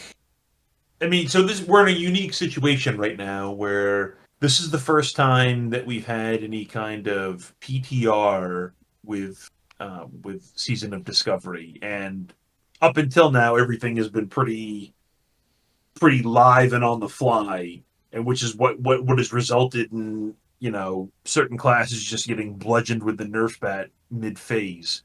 So I would say that I'm in the Hunter Discord, and I have seen firsthand that the Hunter Discord is like prone to absolutely going off the deep end about every possible change. Mm-hmm. But right now, if you just look at the original notes for the PTR that came out, what was it, 2 weeks ago, a week and a half ago, I don't even recall, and the changes they've updated today, it's already been pretty significant. So I have a hard time being a doomer about any class as pertains to PTR and the notes and the data mining we've gotten so far, until we get a little bit closer to a final product. If you're really being a doomer, at week 2 of PTR, when we know PTR is going to be 4 or 5 weeks with a lot of heavy-handed changes, I feel like you probably just need to take some blood pressure medication and stop reading Oh, Reddit. I love you. Promote this man. Fucking here. All right. Mates, let's talk about a bit more about maybe, let me think here. Where can we go with this? I just got to check these runes again. Sorry, I've got a dog on my lap and I have to look stuff on off of my phone. Oh, that's right. I wanted to talk to you about the baseline thing with Heart of the Lion now. Good move. I mean, do you think it was a no-brainer? No brainer. No brainer. That is a change they should have made week 1, phase 1. Hunters have been absolutely dicked by Lion being on the chest when you had like the culmination of our best runes was on the chest, and up until sniper training got the buff, leg runes were dog shit, and they could have just moved it to legs prior to that, and all the hunters would have rejoiced. But yeah, 100% it should have been made baseline. Because as you've gotten to a point where hunters have flirted with this, we've had multiple iterations where the sim between lone wolf and lion has been very close, and that's great. That's totally great that you have this like really close, spec and rune discussion. But the fact of the matter is that's a discussion Alliance doesn't have at all, because it's just a baseline ability. So if you're going to take some of the horde abilities that are proprietary to Shaman and just give that to Alliance as the baseline, it shouldn't tie up a rune slot on horde. So that to me is a no-brainer change from 6 months ago. I feel the same about the druid one, wild strikes or whatever. Well, yeah, that was the question. Must feel like shit for Alliance. Well, that was the question I put to the crew last week about, hey, it's great that hunters have now had this become baseline. And I asked the druids and said, do you guys feel dicked that wild strikes isn't baseline? And sorry, go for it, mate. No, you go. I was going to say 100%. That was the guild I played in last phase. We in phase 1 as well. We had a feral tanking, and it was just constantly this discussion like, can I choose survivability versus wild strikes? And if we're gonna rune swap that, we need to move a shaman into that group for Wind Fury. It's 100% the same thing. If Agron's listening, make wild strikes baseline. Stop cucking ferals. Okay, there you go. I guess they do look pretty strong on PTR, so. But still, it's not fun, right? You don't get. I mean, I guess cat druid, right? That's like really their only choice. But say you wanted to be a cat and off tank and switch into bear every so often, maybe you want the crit. Well, that's the big value of a feral tank, is that it's a class that can tank and just with the press of a button become a DPS without having to change gear. Like they've hurt that fundamental ability that wasn't even that prevalent in Classic, and they've reduced it even further. So I think that was Wonder, our resident druid's point last week, in that he was saying, look, I mean, not that it's a wonderfully positive point to make, but he goes, druids are used to not having rune choices anyway because they've got the 4 specs. They've got 1 rune for every spec in every slot anyway, so they're used to not really having a choice. So Wild Strike's being locked into 1 slot, he was kind of shrugging his shoulders going like, that's druid life. Yeah, but like if your tank dies or something, obviously that probably doesn't happen that much in Classic, but having DPS gear on as a cat and then having the crit immunity to make you a little tanky, like it's flavor, right? And they've added all this stuff so you can play around with it, and there's no playing around when you're locked into one thing. Yeah. All right, I'll just turn around. Booninger, I should be fair to you and just say back to your APM point. He said, like, if we're just talking about SOD, then yeah, sure, it is on the high end for all the classes. My point is more that it's just a fairly easy class to play. And yeah, I don't think SOD Hunter is, well, it depends. I mean, SAR said it was going to be hard. yeah, I was going to say, I do recall Sarth saying this is going to be the most complicated class in SOD now in Phase 4, given but what that's you guys not are saying getting. much for Classic, I guess. Yeah, I don't. I personally don't stare at what the Hunter rotation will likely be in Phase 4 and go like, whoa, that's out of control, man. You know what I mean? Yeah, I mean, I guess, like, I mean, we're talking about Classic and we're talking about SOD, so looking at any kind of a prism other than that is kind of not within the scope.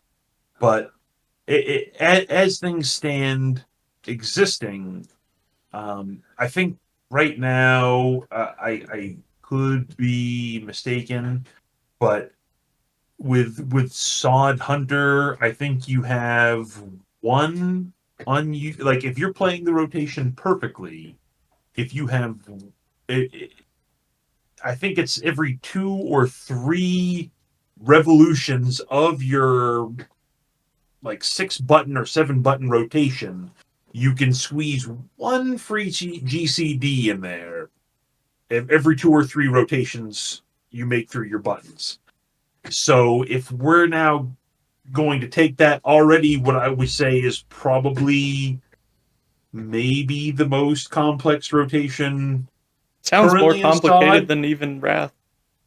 Yeah, and now we're talking about adding another rune that's going to increase our traps by 50%. Yeah. Reduce the cooldown of our traps by 40%, which is going to now also trigger that many more lock and load procs and that many more Chimera shots. It's going to be, like I said, we're going to be getting to the point where using multi-shot, which is a Hunter cornerstone for Classic, is going to not even be used, I imagine, because it's a DPS loss, because you cannot spare the GCD to get it in. It's going to be... It just does like slightly more than weapon damage, right? Yeah, it's slightly more than weapon damage. Yeah. It's going to be... It's going to be... Steady shot at all? I haven't looked. I don't know. Steady shot is just destined to not be good. Exposed weakness is just...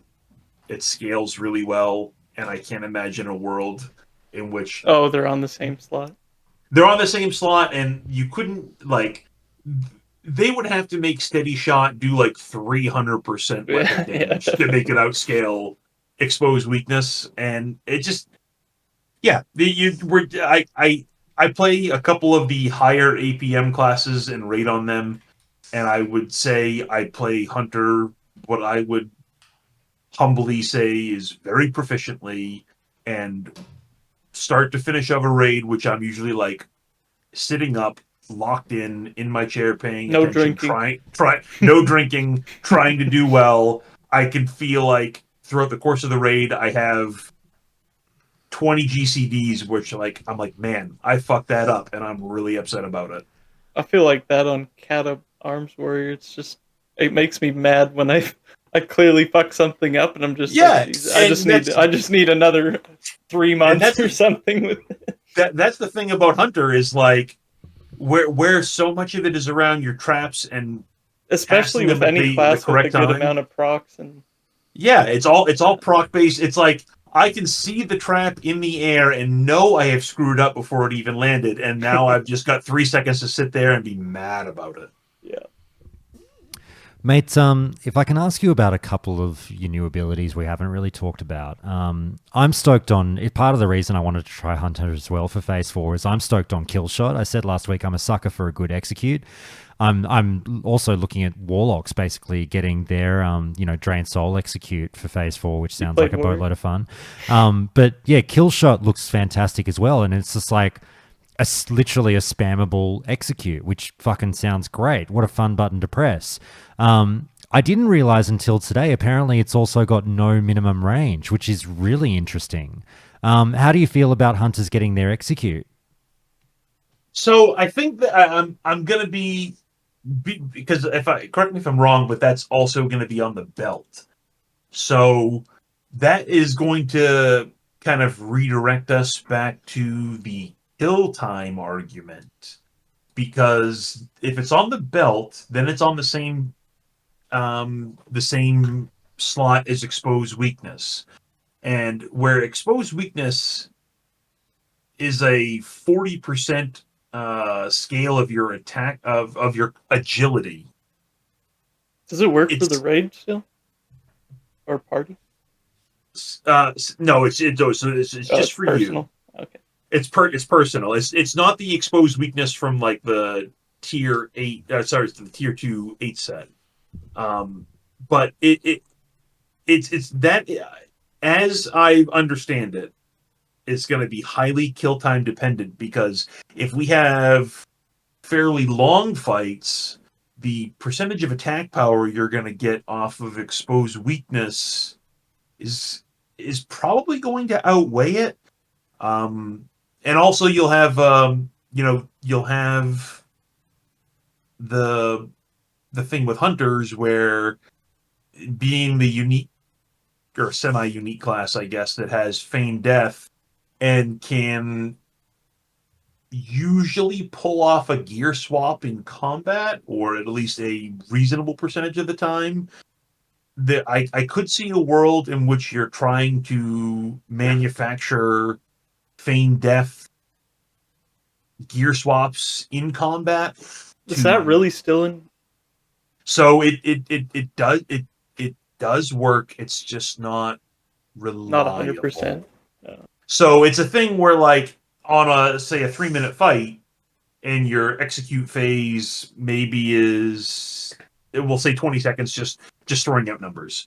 It would be worth it to keep your exposed weakness up the entire time, and then see if you can manufacture a gear swap in combat with a feigned death. And if you can't, like, the baseline is still, you're just getting 40% of your agi as attack power. Still isn't bad, but if you can hit it and get into that execute phase with it, well, then that's just an increase. All right.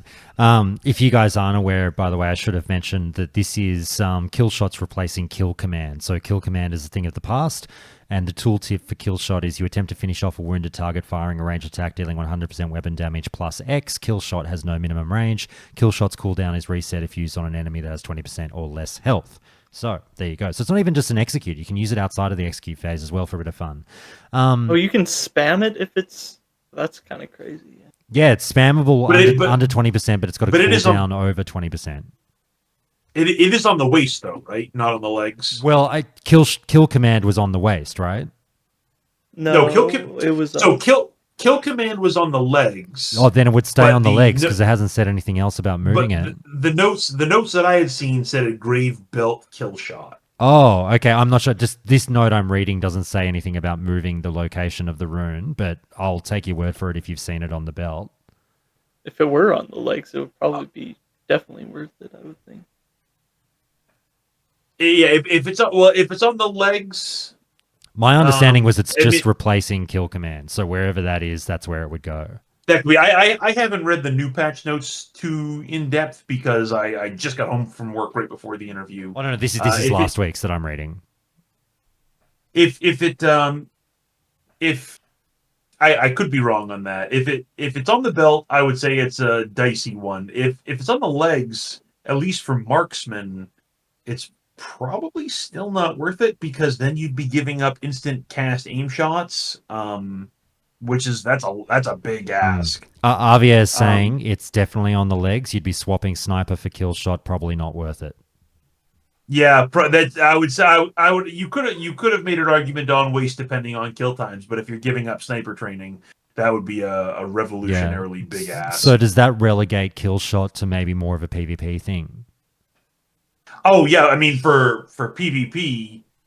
I would say 100%, because as a hunter PvPing, your legs, like sniper training school, like sometimes you'll be in an AB and you'll be able to be in the back line just absolutely turreting, but it's not as prevalent. It's not very reliable. Yeah, it's not reliable. So in a PvP scenario, if it's on the legs, I would 100% run it. Yeah, fair enough. No, as a PvP player, I can tell you that I'm very enthused about it. That's why I'd like Killshot was part of the reason I was like, "Oh, Hunter PvP in Phase 4, yes, please." Yeah. By the way, I've invited you to speak, mate. No pressure or compulsion to do so. But if you are a hunter and you want to get involved in this, you're more than welcome. You can't chat. That's all good, mate. That's all good. Just all good to listen.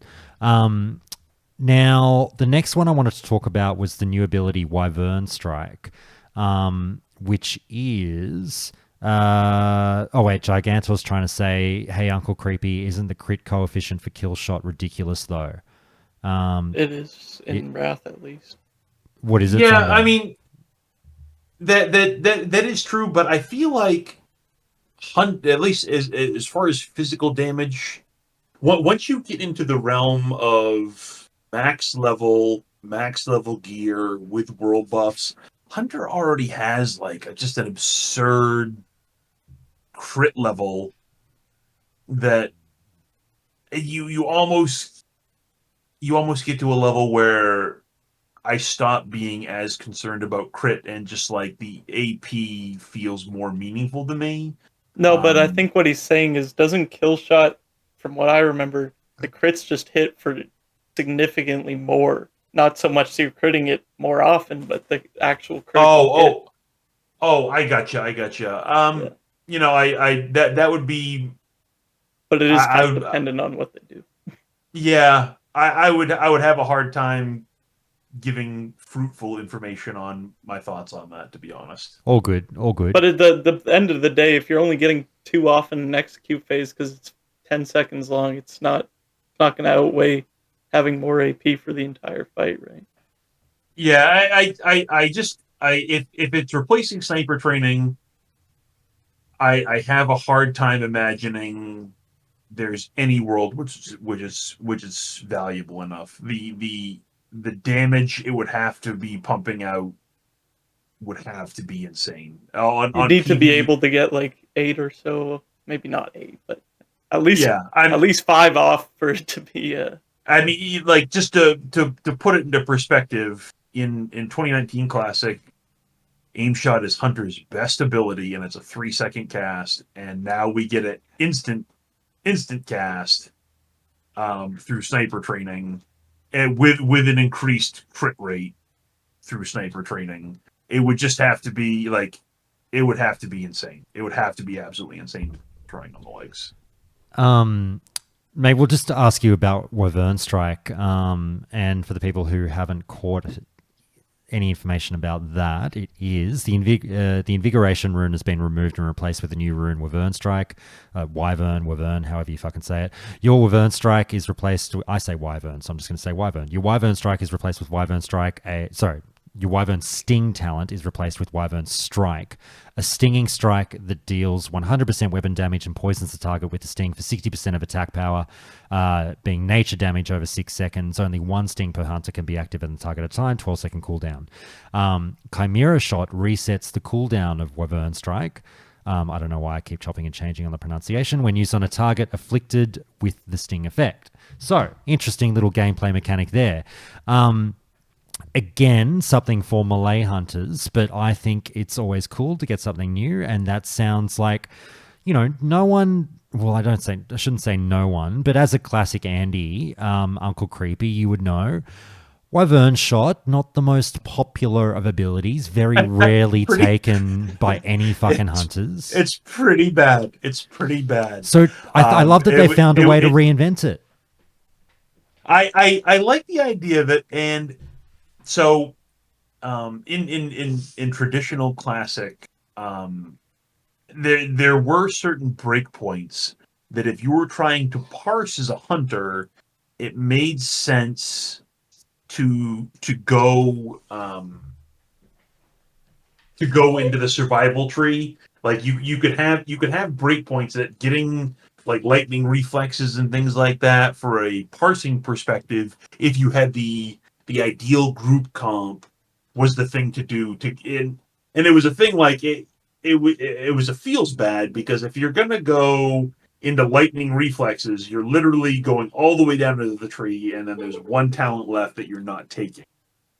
So, kind of to circle back to what you were talking about with them trying to create a melee weaving Lifestyle, yeah. a melee lifestyle, I could see a world in which they're trying to push people in that direction where when you get to a high level of agility and you get lightning reflexes and it's a proficient talent to take, and now you can get a wyvern sting through this new ability off and then maintain it with Chimera. Maybe it will never ever be a thing, but I can see how in the minds of Blizzard maybe it is a thing, and they're trying to kind of open that door up, and it would be an exciting playstyle, that's for sure. Very good. Well, mate, we might wind it up there and just sort of say, look, as I said, if you want to have your final say on Hunters, and if there's anything you really feel the devs have to hear going into Phase 4 on your thoughts on what they've built up for you, let us know. But, I guess the question I would just leave you with is, are you excited for, if this is the final iteration of the Hunter in Season of Discovery, are you excited to play it? Are you happy for it, looking forward to its future? 100%. Agrand, if you're happening to listen, don't touch it. Leave Hunter alone. Everything's great. Stop touching Marksman Hunter for the rest of SOD, and I will love you long time. It's so good right now. Don't ruin it for me. Don't ruin it for me. There you go. As far as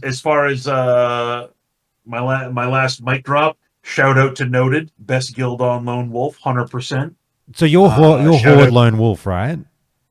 Horde Lone Wolf. I will never play Alliance, never have, never will. There you go. Alliance. There you go. Amen. No, I've just joined the Horde on Lone Wolf, so I might see you around. Hell yeah, brother. Shout out to Shameter. He asked for that specifically. And who the fuck is hot and spicy? There you go. There you go. So someone was going to jump in there?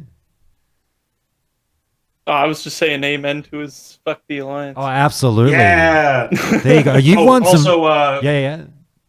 Closing thoughts before I forget. I know when you were talking to Nuckin, there was some warrior talk. Yes, I'm about to get to it. And yes. On a personal level, I hope warriors are middle of the meter for the rest of SOD. They're brought to Sunderrune on trash, and I hope they just strictly get brought to bring their battle shout and their buffs. And they're an absolutely trash class, and everybody who plays them should reroll. And I hope. All right, no amen to that. SOD. That's base as hell. I love it. I love it. I fucking love it. You've won some fans here today, Uncle Creepy, mate. Stick around if you can, because I tell you what, I'll just piggyback off of what you just said. And I love that we can all come together as classic players to collectively fucking hate warriors and the players that play them. And I say that specifically to the person that I benched today and was going to ban from this episode, but he's then gone ahead and bought himself a subscription on my Twitch channel and paid to win to get himself back on the podcast. So how could I ignore that? Because look who's back. It's fucking Arcos. Hello, friend. Are you there, Arcos? Taking a big poop. Is he gone AF? He's probably taking a shit or crying through everything that we just said. I'll bet you he's gone AFK. He'll come back later on. That's all right, and I'll fucking give it to him. Hey, Fuck You, can you hear me, man? No, we've lost Fuck You as well. Everyone's running away from their computer at their fucking crucial moments. That's all right. Selly, can you hear me? Yeah, it's because, man, we started talking about hunters and everybody fell asleep, man. Oh, don't be like that. What did you put your hand up? What do you want to talk about? I'm here for Warlock talk later on. Oh, okay. And some slight rogue changes that I'm kind of concerned about in All right. Shamans. I'll tell you what we'll do. Stick around, but we've had the Warlock chat. So what I'll do now is get me to give me your quick salvo on Warlocks now that you wanted to get out there, and then we'll come back to you for the other stuff later on. I don't. Well, first of all, like the Lake of Fire change. Is it a Lake of Fire if there is nothing on the ground and it's just a rain? So they should probably think about renaming that rune. Whoa. Hang on. Is it not still... but it's still the same effect, isn't it? Like the animation hasn't changed or anything, has it? it just makes Rain of Fire instant cast. Yeah. Have an 8-second. But I'm saying like the animation didn't fucking change. It's still the same ability. I mean, But sounds great. it's the same, but it's like it doesn't have any effect other than visual. So it's like I don't know. I don't really care about it. Get out of Strictly- town. No, but I'm with you in terms of if they took the fire buff away, we said we don't think that's the right move. Yeah, and then the other changes is who asked for any of that shit? You know, like who even plays Affliction? First of all, like it's kind of weird. So what are you getting at? I need a chief complaint. I need a point of direction here, mate. What are you staring at that rubbed you the wrong way specifically? Hold on, I moved out of the changes because we were talking about hunters and stuff, so I started looking at other things. So I know the soul drain rune, but it's like nobody's playing Affliction, first of all. So they're trying to like buff Affliction, right? Are you saying they didn't do enough for Affliction? No, I'm saying like nobody cares about Affliction because nobody wants to manage all the debuffs in Classic. There's no realistic ways other than I'll call Everlasting. no. I'll call bullshit on you there. There are people who are interested in Affliction Warlocks. I wanted to play Affliction. But are they actively playing them? Well, though, right? obviously they won't play it if the spec isn't up to snuff. But like that's on Blizzard to try and buff the spec, which they're obviously trying to do. Yeah. And why is it not up to snuff? It's because they're buffing it the wrong way, in my opinion, right? So that's what I'm getting at. The question is, what's your disgruntlement with what they've done, and what would you do? I guess fucking better ways to maintain your dots instead of like I don't know, dude. Well, no, actually, it's a half decent point because one of the funny things.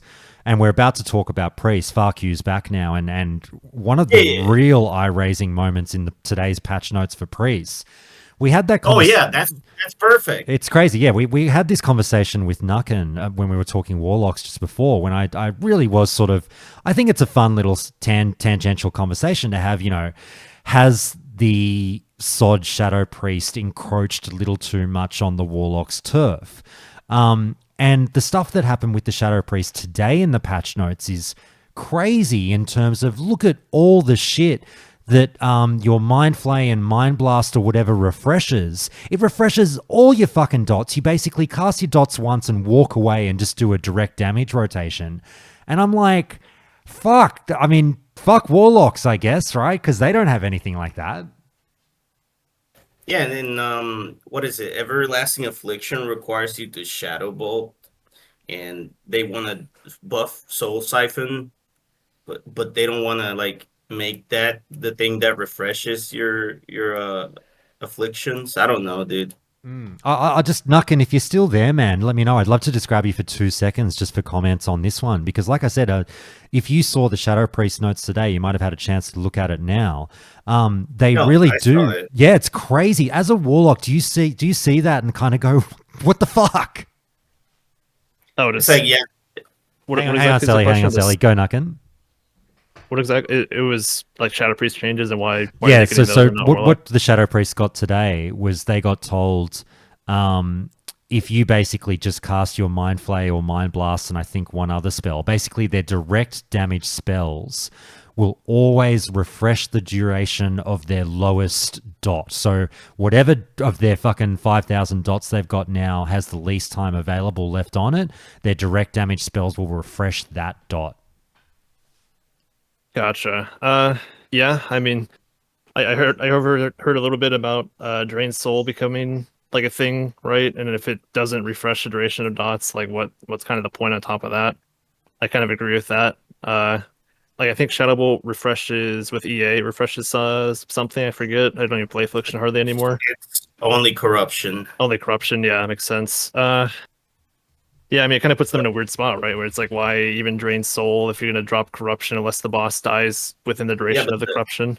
Yeah, but the problem is, like, in Wrath, corruption is a powerhouse because of all the scaling, right? But here right. it's nowhere near what it is. So it's like, what's the fucking point? I agree. And then not only that, but Affliction is in a weird spot where you don't even get to run Everlasting Affliction all the time because you want to run Pact instead. So it's just kind of bizarre. All right. So Thanks. it just feels like Shadow Priests are getting a little bit like too much love in that regard. I agree Right. with that. But yeah, I don't know. I don't know what they plan on doing with that. I'm just trying to start this priest versus warlock war that we've all been ramping up for this whole time. No, all good. Thanks, Nucken. Thanks for that, mate. Yeah. Hey, Arcos, Selly, we'll have to come back to. We've kind of done warlock, but we'll come back to you on we're some of good. the other stuff later on. All right, man. I've got to get through some of this other stuff first. Arcos, are you there or not? Are you AFK? Yeah. Okay. So, just to set the scene, Arcos and I DM each other this morning, and he's like, let's do this podcast, baby. And I said, whoa. Slow your roll, my friend. You can hit the pine. You've been on the show a lot lately, and you're ready for a good benching because we want to get some other voices out there. Arcos, threw some fucking hateful words in my direction, but that's okay. No, he didn't really, but he took it very well. But then he decided to get crafty and throw some cash my way, which evidently has worked because here you are, Arcos. Here I am. Yeah, boys, if you want to spout some drivel on this podcast, just give just some money and he will let you do whatever you want. I'll do whatever you want if you're paying. Exactly. All right, mate. Look, fuck you. Sit tight. We're getting to priest, I promise. Hey, Look, I'm playing a priest. We can talk priest. there we go. Arcos, you are the new norm. Yeah, let Arcos do it. Let Arcos do it. I'm happy to talk mage. Okay. All right. Oof. Look, I'm not talking mages. I sincerely doubt Arcos can go that deep on priest, but he might be able to surprise me. Mate, before we get to priest, though, I think everyone is kind of sitting on the edge of their seat about this warrior thing that's happened with today's patch notes. I'll just say this. Look, you are the new North, Arcos. You've become an incredibly divisive figure on Countdown, which I've no doubt you relish in, which is you don't strike me as the kind of guy, we've known each other for a little while now. You don't strike me as the kind of guy that could give a fuck whether or not people like what you have to say or not. So I applaud you for that in terms of just getting your opinion out there. But here's, every week you come on the podcast now and I go, damn it, I want to hear some positivity. I want to hear you being like Uncle Creepy over there who just fawns over his class and loves life and loves playing the way he plays on his hunter. Why can't you love your warrior the way Uncle Creepy loves his hunter, Arcos? But I'm going to force you now. I always ask you to speak with a smile so I can hear the smile, but I never can. So I'm going to force you to do this exercise today. For the next 60 seconds, I want you to tell me, because people have questioned your love for this game, I want you to tell me what you like about Warrior. Why do you like playing this class? Tell me what you love. Talk to me with passion, you piece of shit. Wow, Jesus Christ. It's just a pump, right? Okay, my game history in this game is that I played Warrior back in actual vanilla. And I've always played Warrior since. Like anytime I play, I at least have a Warrior. I'm always a Warrior main. I love the class. I love the way it plays. I love rage. I love pumping. I love running around with weapons, like not standing still and casting for 3 seconds. It's just a feeling. I think if you play it in a high octane environment, if you almost can't maximize the potential of Warrior, it's very difficult to stop playing Warrior because it's just so fun. I want to imagine that you have I love pumping as your tramp stamp. No, it's written on every wall in my house. So particularly no matter what above I do, the I can bed. always remind myself. Above the bed in the Just keep bedroom. cranking. Yeah, there's there's a mirror above the bed, of course. No, but it's just keep cranking, keep pumping. Keep cranking it's next to the pumping. computer. Yeah. All right, Imagine those fuckhead. old cars that you had to actually put a metal thing in and turn to get the engine going. Yeah. Like That's you. that's what you're Right, doing right, all the right, time. right. Yeah, you're just cranking the ever living shit out of this class. All right, fuckhead. You've done enough. Now look, without making people want to jump in a lake, talk to me about what you saw today because the changes were numerous with the Warrior and there's a lot to talk about. Yeah, I think I'm probably I hate to break it to you. I'm the least probably excited about the things that they changed for Warrior today because I feel like they are underwhelming. Interesting, for sure. Worthy of talking about. Well, let's go through it one by one, and I want to hear why you're sort of middle of the roadish on them. I'll go through this. So look, this one got applauded. Shield Slam now gains 15% of attack power as additional damage. You are saying, why do we need to give Prot Warriors more damage? Yeah, I'm confused about this, like the intent of this one, because Warrior Tank already does a lot of damage. Devastate does a lot of damage. Usually now in this phase and in both previous phases, the Tank Warrior has Deep Wounds, which is like completely fucked. Like it does so much damage. So is the need of the tanking warrior actually just doing more single target damage? I don't think so. I've not tanked on a warrior outside of just like BFD. I don't think the tank warrior right now needs more damage. I don't think that fixes the issues with proto tanking. I think they are more on the right path with Thunderclap, like letting it hit more targets, but Thunderclap is still ass. Like it does very little threats regardless. So there will be other tanks better at AoE threat, no matter how many targets Thunderclap hits. Okay, well, settle down, hold it there. We've got last week's Rookie of the Week in here to balance, to be the yin to your yang, Arcos. KPT, hey mate, how are you? Good.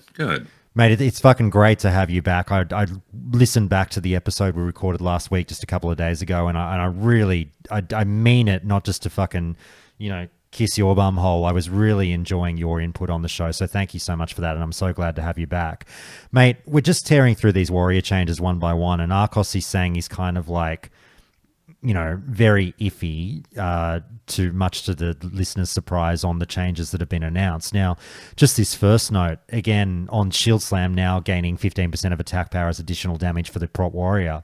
Arcos is saying, why are we fucking buffing Prot Warrior? Let's get to the other stuff. How do you feel about this one? I think it's fine. I think it's knee-jerk reaction. It's to have better help warriors in dungeons.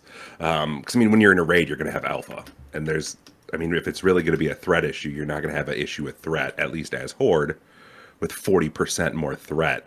So I have a feeling like them buffing Shield Slam is primarily for your dungeon Prot warriors. So it's not just, oh, you're a Prot warrior and you want to run dungeons. Sorry, you're not going to get a group invite whatsoever. All right. That's very faction specific, though. Like they wouldn't make the design based on just helping Horde warriors, right?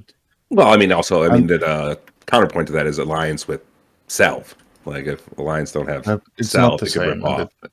It doesn't help us much. All right. Finish off, Arcos. I would just want to say that I'm not saying they shouldn't buff Prot warriors. I'm just saying I'm not sure like how this buff is going to help. All right. Let's get to the big one, I guess. Single-Minded Fury has been adjusted. We were, again, as I always say, we're having the Viking funeral for Single-Minded Fury last week. Cleaver's called it dead. Arcos begged to differ and said maybe there was hope for Single-Minded Fury, but they've done this week. It now grants a buff that stacks up to 5 times, granting 2% of attack speed while you continue attacking the same target with auto attacks. The movement speed effect has been reduced back to 10%, and the threat reduction component that Arcos was applauding last week has been removed. All right. Let's go to KPT first and then Arcos. KPT, what do you think of this? It's interesting. I don't know if it's going to bring One-Handed Fury back up even as close to on the level as Two-Handed Fury. Running Sims this week without the Ruin, I mean, you're looking at roughly a 500, 400, 500 DPS difference between one-handed and two-handed Fury, with two-handed coming out on top. So I don't know if adding a stacking debuff with 10% haste is really going to move that needle. I mean, if it is, all you're going to do is have a beefy fucking main hand weapon so you can swing faster with it because it's going to have inherently a higher top end with a lower swing speed. But even still, I don't know if that's going to make up that delta of the 400 DPS difference between two-handed and one-handed Fury. All right, Arcos, do you have a nerd clapback? I think this change is just G'day, way too mate. vague for us to say anything about it. Like, we don't know how the stacking works. We don't know what the duration is. We don't know if there is a duration or if it's just static. Like, what's going on? Like, the explanation of the rune is just, or I'll say from the notes. I've not gone on to the PTR and looked at it. I'm not sure if the PTR is up even. But from the note itself, like, we don't know if there's an internal cooldown. We don't know what the duration is. We don't know if it's only white hits, if it's like affected by glancing blows. So I have no judgment for this run at the moment. How do you feel about the gameplay aspects? Because that's as the casual, I stare at that and go like, oh, fuck, rip my tab button if there's other things to hit in a boss encounter.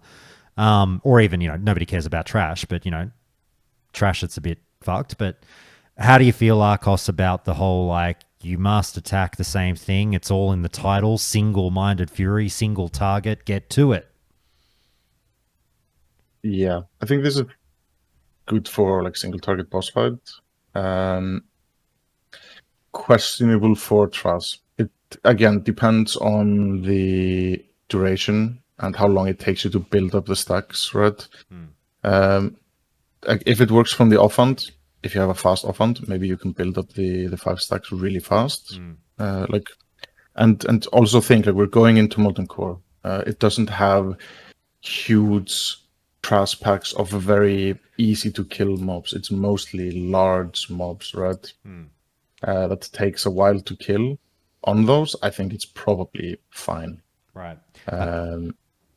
Yeah. KBT would just along the same lines that you guys were kind of touching on it before, but like we don't know enough at this stage. Arcos is right. But if for some reason it was an iteration of this ability where it really did kind of weirdly disincentivize you from pressing your tab button, and it's kind of like, well, this is the rune we literally just put on for boss encounters. Are you okay with that? See, yeah, it's going to be anything over, like, essentially 2 additional adds on a fight. You're not going to be running this rune, I don't have a feeling, because you're going to want to target the boss, and then you'll just cleave off with Whirlwind, and then with Cleave, well, you're just targeting the boss. But yeah, if you have like a major domo fight where if you're just going to stack and cleave all the adds, like, it's kind of trash, especially when you compare it to, what is it, Unrelenting Strikes. It's the, I believe, Leg Ruin, where it gives, if you have a 2-hander on, it's just a flat 20% haste. So I have a feeling this is also the devs' idea of, well, let's try and make this rune relevant again and give it something that two-handed warrior enjoyers already have. But yeah, I have a feeling it's not really going to be, it's anything over 3 mobs you're attacking, you're probably not going to run single-minded fury. Okay. Anything else on this, Arcos, before we move on? Yeah, no, not really. Like, Okay. we just don't know enough how it works, like, under the hood. All right, time will tell. Mates, Arcos, an additional effect has been added to Gladiator Stance to increase rage generation when attacking a target that is not actively attacking the warrior. How do you feel about this one? This is the developers just spelling out for anyone who didn't get the memo. You're not supposed to tank as a gladiator. In Glad Stance, you want the threat, not the threat reduction. No, like, I'm fine with Glad Stance just being a DPS spec, but I think there's still people who think that you're supposed to tank with it. And this No, that's what I'm saying. I'm talking to the you tanks don't- out there don't going, tank the with it. threat reduction component of Glad Stance is probably the thing that should have scared you away. Yeah. So, like, Glad tanking is that. This will help anyone who is going to run like a Glad DPS just with rate gen, because you're gonna usually have a shield on, right? Always going to have a shield on, so you're only hitting with one usually slow main hand. So your rage gen might be a little bit slow before this. Too easy. Fine. For anyone who wants to play it, like to make it fun, I would like to see completely different changes because it's just devastate spam, which is not fun. Fair enough. Hey, Tom Collins, we talked about Meat Hook last week, so I probably won't get into it this week. If you want to hear that conversation, definitely check out the last episode of the podcast. You'll get a good 5 or so minutes on the Meat Hook thing. KBT, on this Gladiator stance change, what do you think? I mean, it's fine. It's like you said, it's essentially like don't tank and glad stance. Just don't do it. We intend for this to be a DPS spec, DPS in the spec. I just wish they'd tried to stop making glad stance a thing, or at least try and make it somewhat, like Arcos said, not brain dead, because you're literally pressing. I mean, you're queuing Heroic Strike and pressing Sunder for devastating. It's funny. That is the extent of the rotation. It's funny to hear you say that. If I can push you a little bit, though, on that one, further down this path, KPT, are we having a little bit of buyer's remorse about Gladiator stance? Now, I know Arcos is going to say this, like, we never fucking asked for Gladiator stance. But, when it was sort of data mined at first months ago, people got really excited. Ooh, Gladiator stance. Fuck yeah, bring this fucking relic back. And it got a lot of buzz. And now here we are kind of going like, oh, are we still talking about Gladiator stance? Do you know what I mean? Like, is there a bit of a weirdness around it with SOD? Yeah, I mean, when it first came out, like I was literally licking my lips, like this is going to be an amazing PvP spec, which it is. Because I mean, I honestly thought come this phase they would give us something like a Spell Reflect, which would be perfect for Gladiator stance because you have a shield anyway. But like shields, what is it? Shield Slam, not Shield Slam, Shield Bash, Shield Bash, and Pummel being on the same cooldown, so you still have one interrupt even if you're in Gladiator stance. I mean, yeah, you can intercept charge all from the same stance, but if you have Warbringer Ruin, you can also do that, which kind of makes that completely useless from Gladiator stance as well. So it just seems like they're trying to make Gladiator stance relevant when they're not giving it the tools that it could have to make it relevant. Arcos, here I am putting words in your mouth saying you'd say something like we never fucking asked for Gladiator stance. I don't know if that's the truth or not, but how do you feel about when I say, does the community have buyer's remorse about Glad stance? Yeah. It doesn't really have a place, I feel, especially with the design. I think it had potential to be like a very cool kind of PvP spec that you can still go raid in, but it makes no sense. Like the design it's not fun to play. Like I've played it a little bit on one of my warriors. Like you're literally just standing there pressing devastate and queuing heroics. Right? There's nothing more to it. You don't press other buttons. You're just spamming 2 buttons forever, watching your rage bar for a CBR with your one hand and your shield. Like, it makes no sense. All right. Sorry, go for it. Oh yeah, I was just gonna say I believe it was brought in MOP originally, MOP or Legion, I think MOP, but like KPT was saying with Spell Reflect, it was brought in a time where you had access to all these other abilities and it made sense, and in a SOD sense, you couldn't really do that with what you already have in the limited rune slots and the warrior kit being so not super bare bones, but it's just not what it is when it was introduced. It seems like kind of a unnecessary ability to even have. All right. Arcos, now you talked about this in the Discord earlier, but I mean, I would be reluctant to accuse you of sort of not seeing the forest for the trees here, but the Thunderclap thing now hitting up to 10 targets. This has been like a bit of a blanket change for tanks, basically. They've said, Rogue's Phantom Knives can hit up to 10 targets. Fucking Warlock, I forget the name of it, the Warlock ability can hit up to 10 targets, Shadow Cleave. Now, Thunderclap can also hit up to 10 targets. This is an AoE tanking thing that they're kind of introducing for Phase 4, and you were a bit like, what the fuck? But do you understand why it's there? Or are you still sort of questioning it? I mean, they explained that they initially said they didn't want all the tanks to just have AoE spells. They've changed their mind. Like, that's fine. Yeah. If you want to go into that design route, whatever, I don't really care. Yeah. But you were sort of But if questioning they because you were want- saying Thunderclap's such a shit ability. Why are we doing this or something, right? The threat from Thunderclap is just very low. So making it hit more targets doesn't make it do more threat. You're just hitting more targets with your low threat ability. There is a rune that makes it do a little bit more threat, but it's still nothing compared to the AoE abilities other tanks have. But what if they're using it more for if AoE pulls are going to be more of a thing, and like they're saying, these AoE pulls are actually going to be moderately deadly? What if you're thunderclapping shock horror for the utility of the fucking spell as opposed to the threat? I mean, then you're not doing AoE threat, so you're not going to have. No, but what if it's not what if it's not about AoE threat? What if you're using it actually for survivability? Is what I'm saying. Yeah, I mean, sure. If Yeah, you want to so- think about it that way, Yeah, shut the fuck up. It will.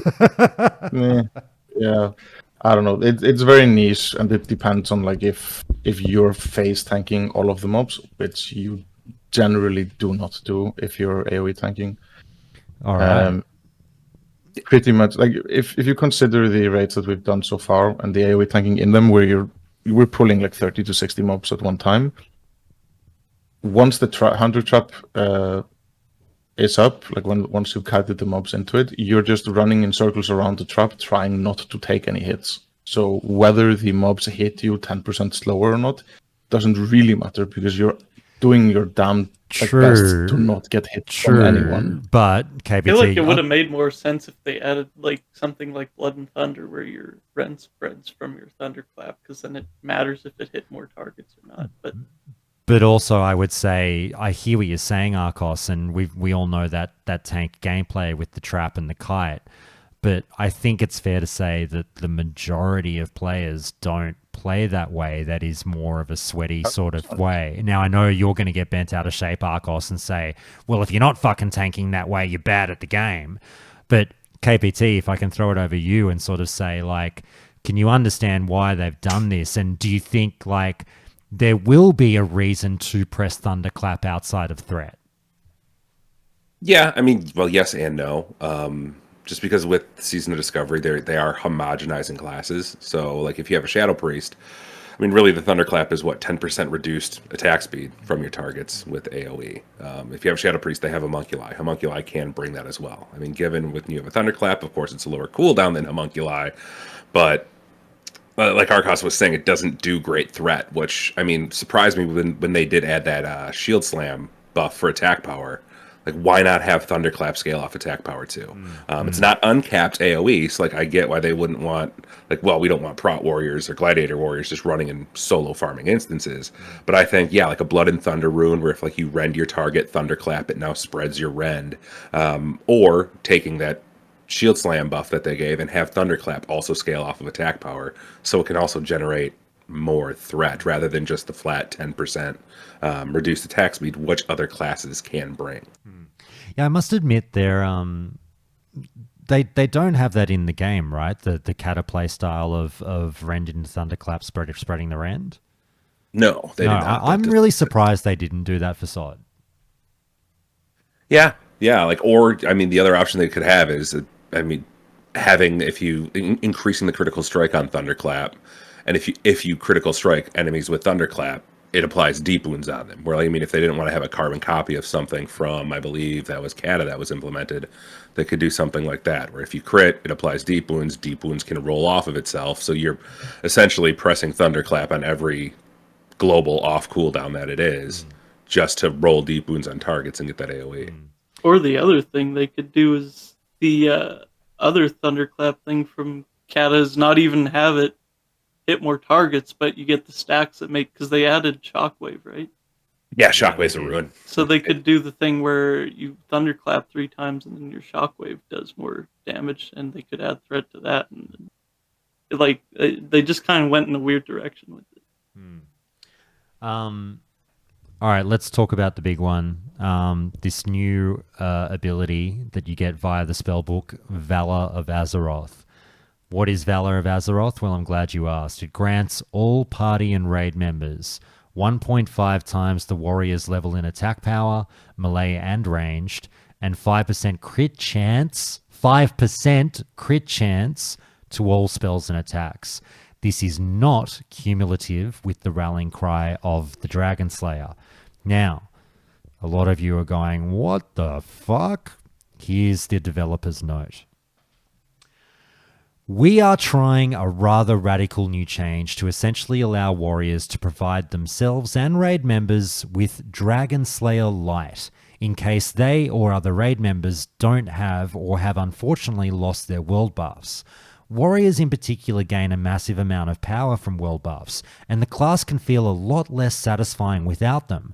So while this won't raise a warrior's overall maximum throughput, it should help bring the floor up in situations where warriors have to go without world buffs. This is an experimental change for the PTR, and we may remove or iterate on this change before Phase 4's release. We're hoping that this provides some interesting raid utility for warriors should wipes or deaths occur, allowing them and their party or raid to get a portion of the power that they gained from world buffs after losing them. Really, really, really spicy, interesting topic here. I don't have an opinion yet. I would love to hear from you guys. So, fuck, I mean, I feel like you don't even have to be a warrior to weigh on in this one. I'd love to hear from all of you. KPT, if I can, mate, if I might ask you to start us off, no pressure.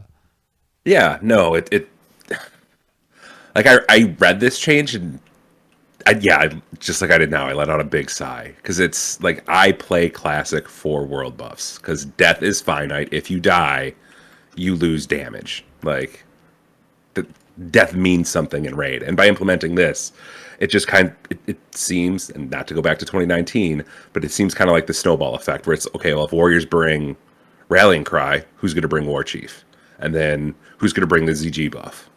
It just seems like you're opening Pandora's box where it's where world buffs really, like, yes, there may be like the min-maxers, of course, like I'm sure the world buffs will be marginally better, but it makes dying much less finite in a raid because it's just, oh well, I died and lost my buffs, I can just get rebuffed with a lesser version of a world buff. That's a really interesting take. I hadn't thought of that. Kind of takes the spice out of the sex life a little bit. Yeah, exactly. I mean, not only that, it's also when I read it, it's just like, oh, so they in my head, because again, warrior main, it's like, oh, that they knew they completely neutered warriors and people aren't going to bring them to raid because right. for battle shout, cool. And now you must take a warrior. Yeah, so it's like, oh, so if you die, you're gonna gonna have your token warrior in the raid to give you this buff. And this is like, not that I particularly care. I'm not trying to start a whole thing here, but this ability is the greatest bring the class, not the player thing of all time, isn't it? Yeah. Absolutely. I mean, yeah, you're literally going to bring warriors for your battle shout. If you don't have a rogue for improved exposed armor, your sunder, your demo shout, and your warrior is essentially just going to be your debuff bitch class. They're going to thunderclap, they're going to demo shout, they're going to commanding shout, they're going to battle shout, and they're going to whatever this new ability is called. If anyone dies, they'll cast Dragon Slayer on everyone. And as every other player who doesn't play warrior licks their lips and says suck shit. Yeah, for sure. Like, don't get me wrong, we have had our time in the sun for years, but it is a slippery slope. Like, if you're giving this to a warrior, then why not just give other quote unquote world buff lights to other classes? It's such a larger conversation about world buffs and the collection of world buffs that everyone is now starting to discuss a bit more, knowing that Phase 4 is just around the corner and remembering from Classic 2019 what that entails with the travel around the world and the collection of the world buffs. And I feel like the community has, look, in Som, they obviously tried a version of the game without world buffs. I'm very, how do I explain this? I'm anti-world buffs, but not in the way that you might think. I look, if you guys have heard the show for some time, you know that my big thing with MMOs is let's not have things in the game that stops the player from playing the game.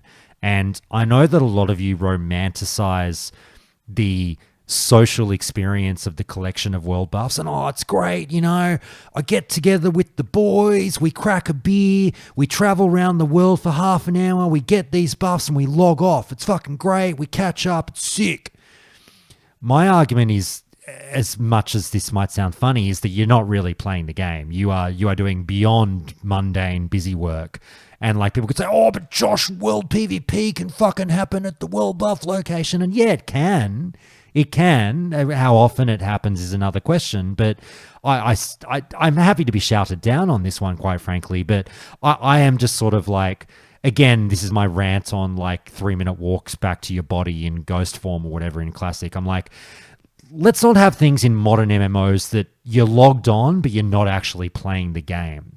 Now, hearing me saying that, as I said, that's an extended conversation about world buffs, but this is now about the Warriors maybe alleviating some of that collection process and bringing a world buff to the table themselves on demand. Hey guys, I'm here, the world buff guy. Let's fucking do this. We wiped. No worries. I've got you back. Arcos, build off of what KPT said. Did he say anything that resonated with you? How do you feel about it? Again, I don't know what the cooldown or duration on this is, and I think that matters. My read on it for raid purpose only is that even if warrior is DPS is shit and you'll bring one, and you'll designate him to be the losers group. Like anyone who dies to a dumb mechanic, you get put in the warrior group so he can buff you with a world, right? I'm more excited for this out of raid, right? Because we always complain and rejoice in the fact that warrior is amazing. DPS warrior is amazing to play in raid in an optimized group with optimized gear, with optimized world buffs, with all the support.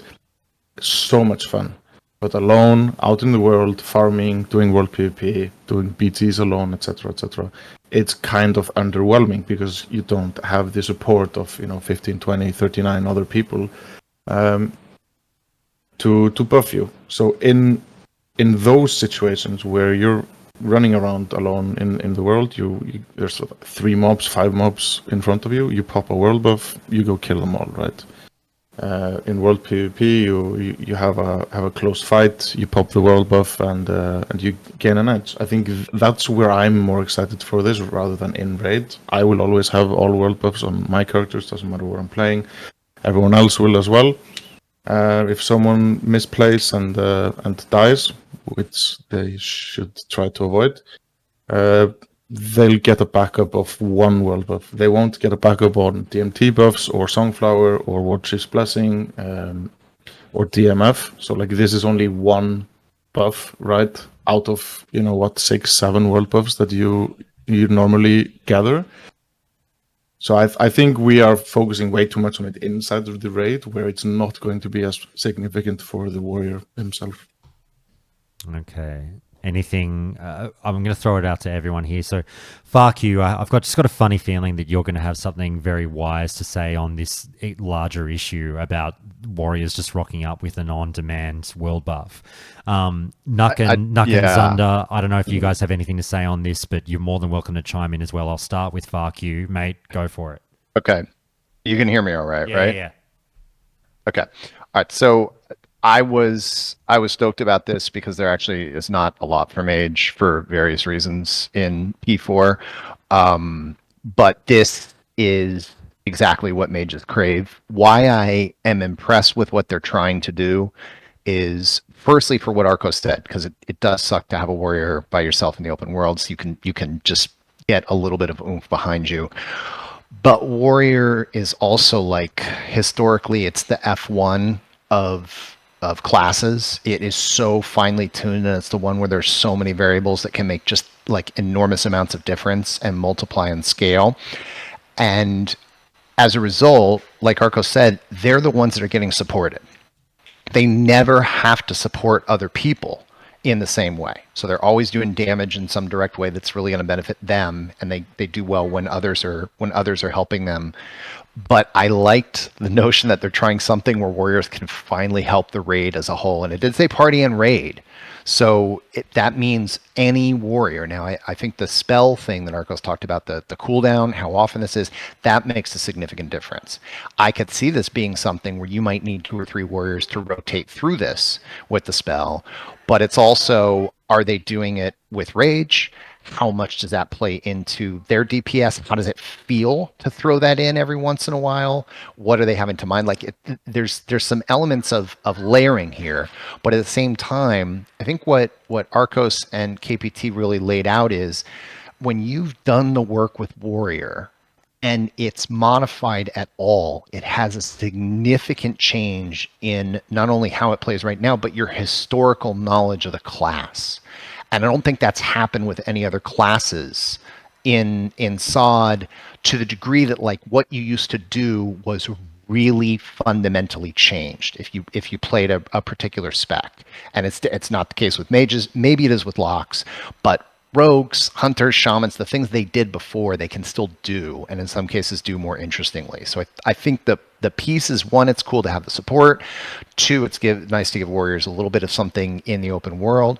And then 3, I just think they couldn't help but fail in some way with warriors, and this is some manner of, I guess, trying to rectify it. I know that's a lot all at once, but those were my immediate impressions when I read it. No, it was perfect. I was just sitting here the whole time going, God, I miss you. And I fucking knew you'd deliver, and there you go. There's some great food for thought. I'd miss you so much, mate.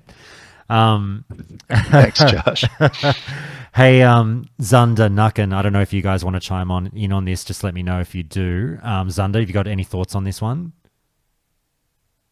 Too much to say that hasn't already been said. It just seems like we kind of have to wait and see what happens with it. Fair enough. Take the wait and see approach. All right. Let's see here. Zim, sorry, mate. I didn't mean to leave you hanging before. I meant to ask you about this one as well. But if you're, I'm not sure what topic you were wanting to weigh in on here today. Let me know. But yeah, I think that pretty much covers it. Unless, is there anything left to say on this topic before we move on? I guess the one question I should ask, which I would be remiss to sort of gloss over, is like I touched on in my mini rant just then. Look, guys, we did go through the whole love-hate affair thing with world buffs, and I think at the end of the day, the pro world buffs crowd won out in the end. SOM didn't quite attract people. World buffs might have been partially to blame, the lack of world buffs. The community has very clearly demonstrated they want this to be a thing in their game. The phases of SOD have demonstrated as much as well. They like going out and killing the boss, getting the head, dropping it for everyone, getting their bonuses. They just like it. Look, it's just, whether you're in the minority on this one or whatever, it's just going to be a thing because the player's voice has been heard. Like I said, I've been anti-world buffs in the past, but it's not the world buff itself as much as the collection process, which I've always been down on.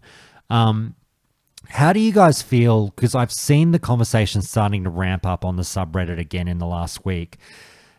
People talking about, but the number of world buffs we've got to go collect. Are we really still doing this? World buffs are great. World buffs are cool. But we've got to get so many of them. How do you feel in 2024 about the time it takes to go out and get all your world buffs?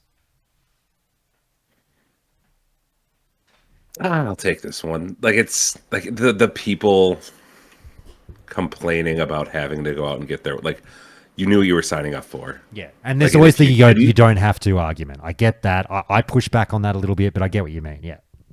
But I mean, the other option that Blizzard could also implement is, like, if we are going down the path of assigning world buff lights to classes like Warrior, which we'll see if it actually makes its way through the PTR to live, it's just like, do what but I believe like in the last 4 months of actual Classic, do what the China servers had.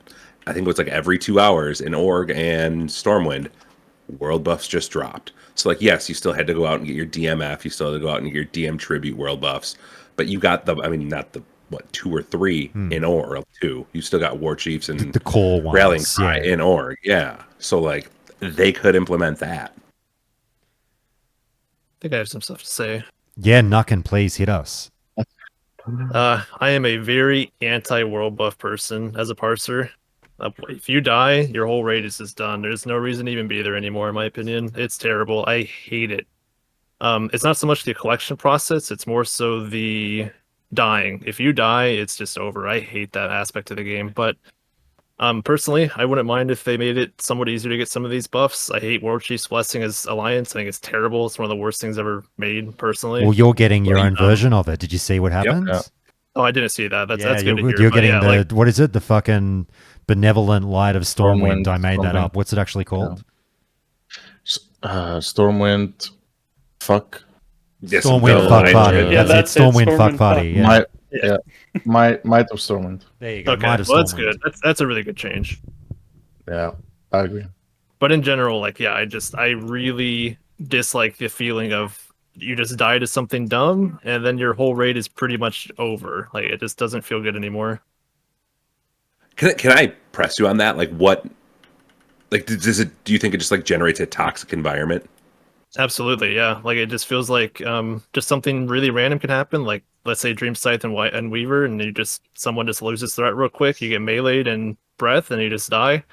And then it's just like, well, okay. I mean, there goes my world buffs. I don't even want to be here anymore. Like, that just creates a really weird environment. I don't like it.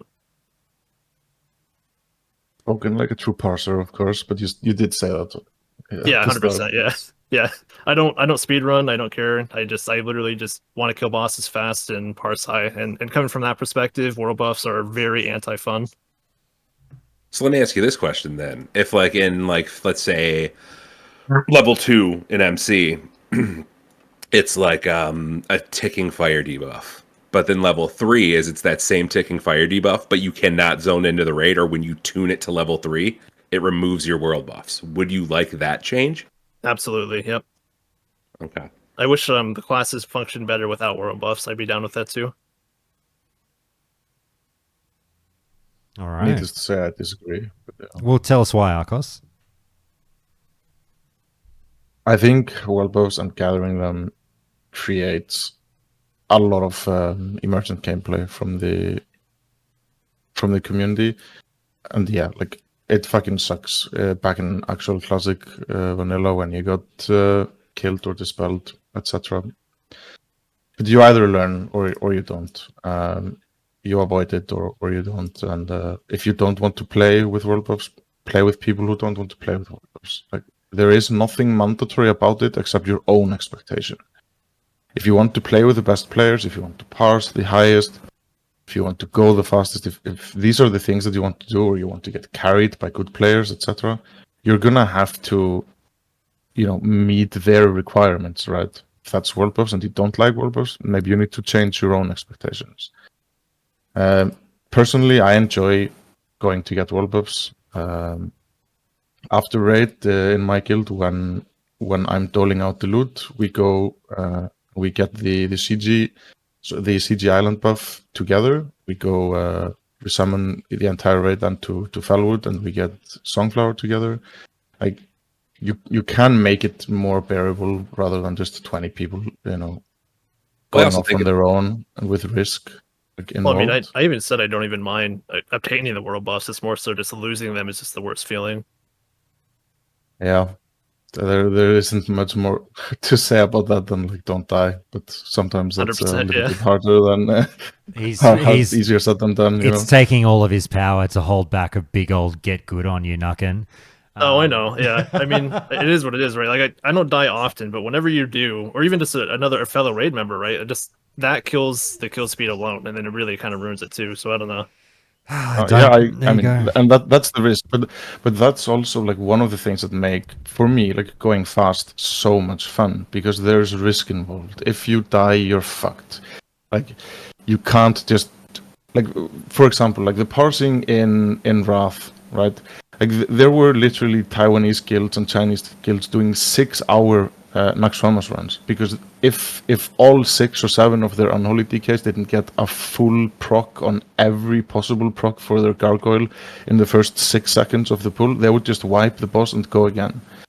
Personally, for me and the way that I want to play, that's way more degenerate and toxic than getting world buffs and maybe getting dispelled, or going to the raid and losing your world buffs and feeling like shit, right? So like I think there's both sides of the coin. Like you can go.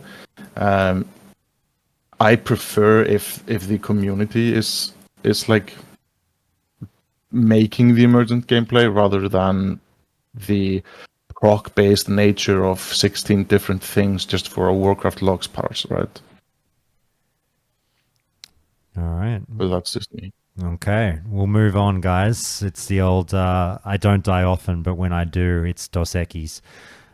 Fuck you, mate. You have to laugh at my horrible joke there, and we're going to talk about Mage. Are you ready? No, I don't. I don't have to do that.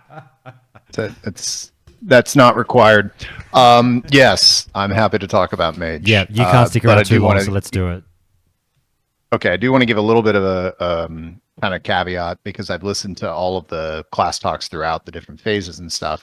So one, for people listening and for the other people on the call, I am relatively recent to SOD. I had been able to get into it like a month or two ago, and I haven't gone through all the phases, haven't rated with different specs in Mage. What I've done is spent many years with the class, so I know it pretty well and like what the ins and outs are. And it's really cool to hear, like I really enjoyed hearing the talks about Warlock and Warrior tonight, because it really shows how some of these classes are being tinkered with so much. And Mage really hasn't. And when the big caveat of the healing Mage, but I'll put that aside for now. When we talked about classes previously, just generally, what do you think a Mage is, Josh? What do you think a Mage does? What do they do well? What do they not do well? Usually a gold seller, but no, in all seriousness. Okay. Yeah. What my perception of the SOD Mage? Well, mages in Classic, and then the SOD Mage. Yeah. What are your perceptions? Okay, so I personally picture them as like just high damage. Like, you know, fucking this is someone who, if they push the class to its full potential, can get right on up there. Fire Mage doing their thing and just critting all over the place, and fucking in the hands of a great player is an absolute force to be reckoned with. That's my perception of the Mage. But more often than not played by great players. Fair point. So then other people, KPT, Arcos, Thunder, Nukin, what are your perceptions of a Mage generally? Like, what is the essence of the class and stuff? Yes, I think yeah. Oh, go ahead. Sorry. Oh, I was just gonna say, I think it kind of, there's two things to the Mage. There's Arcane and Fire with their usually high damage, and one's usually better than the other, and you kind of swap between the two. And then there's Frost with the high availability of kiting, and for example in TBC, when obviously not better guilds, but some guilds wanted them for their improved blizzard and ability to slow trash down and bring a lot of security to certain pulls. That's another thing with poly and whatnot. And then obviously, Fire and Arcane with its incredibly high burst, and Fire with its complete RNG. Like some pulls you'll be doing double the next highest damage, and others you won't do any because you didn't crit twice in a row. Okay. Excellent. Nukin? Let Nukin get in there, yeah. Yeah. I mean that was a really good start, right? Like the Fire and Arcane are typically the go-to damage specs in raiding, and then Frost is kind of that PvP spec. But beyond that, I typically don't see mages as a support spec. Like they bring Arcane Intellect, and then later expansions they bring Lust, but it's like in general they are typically supposed to be this really high damage, typically a little bit longer spell cast, that sort of play style. That's how I always view them, at least. Okay. KPT, Do you want me Arcos, to any go? thoughts? Yeah, I mean, sure. we're warriors, so I mean, Right. for one, fuck mages. Yeah, I mean, I feel like I've said plenty of times on this show that if there's one class that should be deleted, it's the mage. Yep. Preach. But when I think of a mage, like what is a mage? There's two types of mages. There's the farm boy. He doesn't have the mental capability for a high APM class that most melee are, so he plays a mage. And then there's the actual gamer, and he doesn't play a mage. He's just a gamer, and he's just using a tool. He doesn't really care about the mage necessarily. Right. And Okay. those are the guys that they play. Okay. Love it. So what, KPT, why is it that you think they should be deleted? I don't think they should be deleted. It's just like, Well, that was me. yeah, that was Okay. Arcos. But Sorry, I mean, what is it second, that F mages amen? Like, what's the amen part? the Oh, I mean, warriors, they just have it's control. They control any PvP encounter they get. Like any Okay. 1v1, they are a part Okay. of. Okay. It's just Okay. the warrior mage 1v1 when the warrior has no gear, like phase 160 pre-biz, like when the warrior doesn't have the oomph to, wide Yes. crit 1500. Right. That's all of it, right? There isn't Okay. much more to it, right? Okay. So I ask because it's always like they're the polar class. Like it tends to be something of, yeah, I don't really have good feelings about them, or I really, really love them. And I think it's not me trying to argue for the superiority of a class. I've played it for a variety of reasons, but one of the things that was kind of discussed on your show, Josh, for a while was they're kind of the hero class. Yeah. And then when we did our, you and Ale and I did our, okay, let's make predictions on class, or let's grade class. If they do a classic plus, what would we like to do? And I said to you, just please don't touch mage, because everything that it has already is really pretty good. They can, they're glass cannon, but you can't touch them, like KPT said. They can AoE farm and level and boost if you want to push that, and that's like a PvE level self game that a lot of the other classes don't. I can do some fun things with priests and with warlocks, but there's nothing kind of like okay, can I pull 12 mobs? And then eventually it got formulaic, and people just practiced in raids, and it got the boosting and everything just sucked the life out of it. But before that, it was really nice to have that experience. And if you're AoE leveling in the world, it's kind of a cool little, what's my skill level for a lot of players. And then you have those ones that you talked about, Josh, that the thing about Mage is the ceiling is really high. And so as Arco said, they're using a tool, they're gamers, so they're using this ceiling, but they're not necessarily like role-playing with it. And I think that basically what P1 did, with the AoE healing was ridiculous.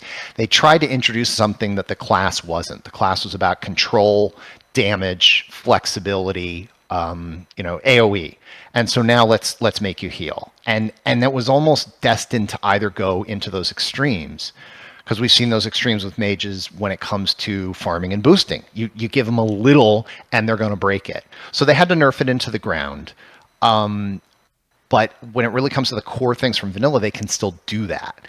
And what I always had hoped that the final, when they announced the phases, that P4 would be, okay, what is cool about the class, and how can we refine that? And you can do all of those things with mages. So you can AoE farm, you have control, you have crit, and then if you want to explore, you can do some other things.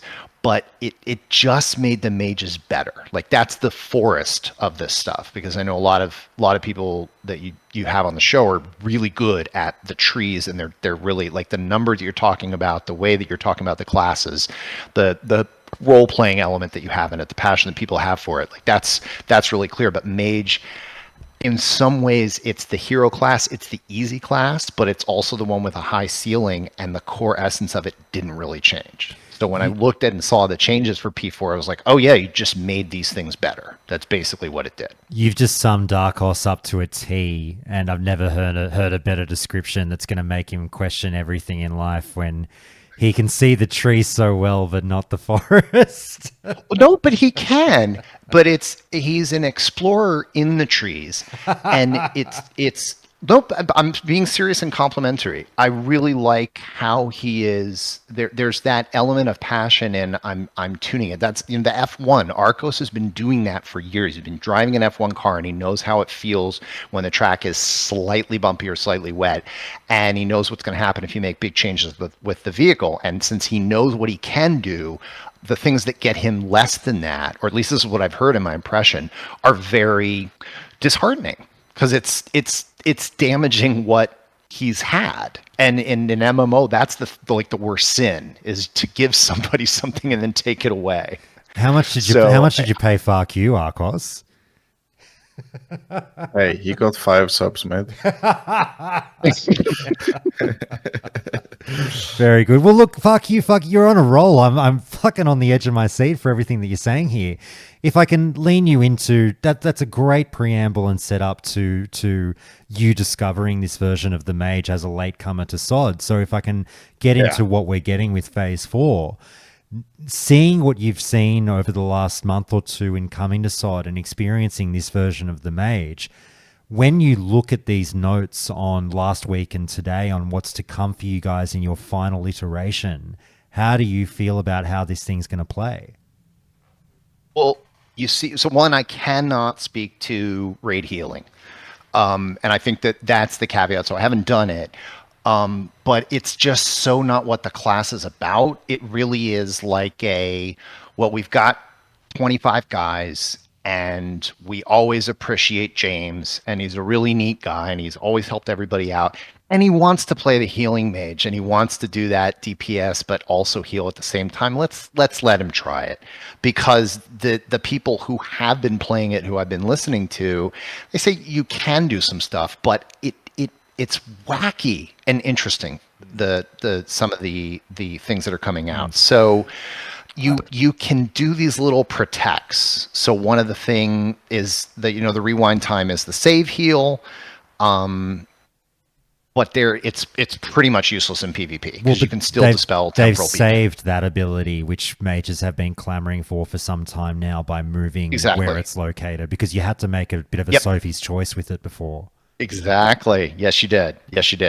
And so their tier bonuses are kind of okay.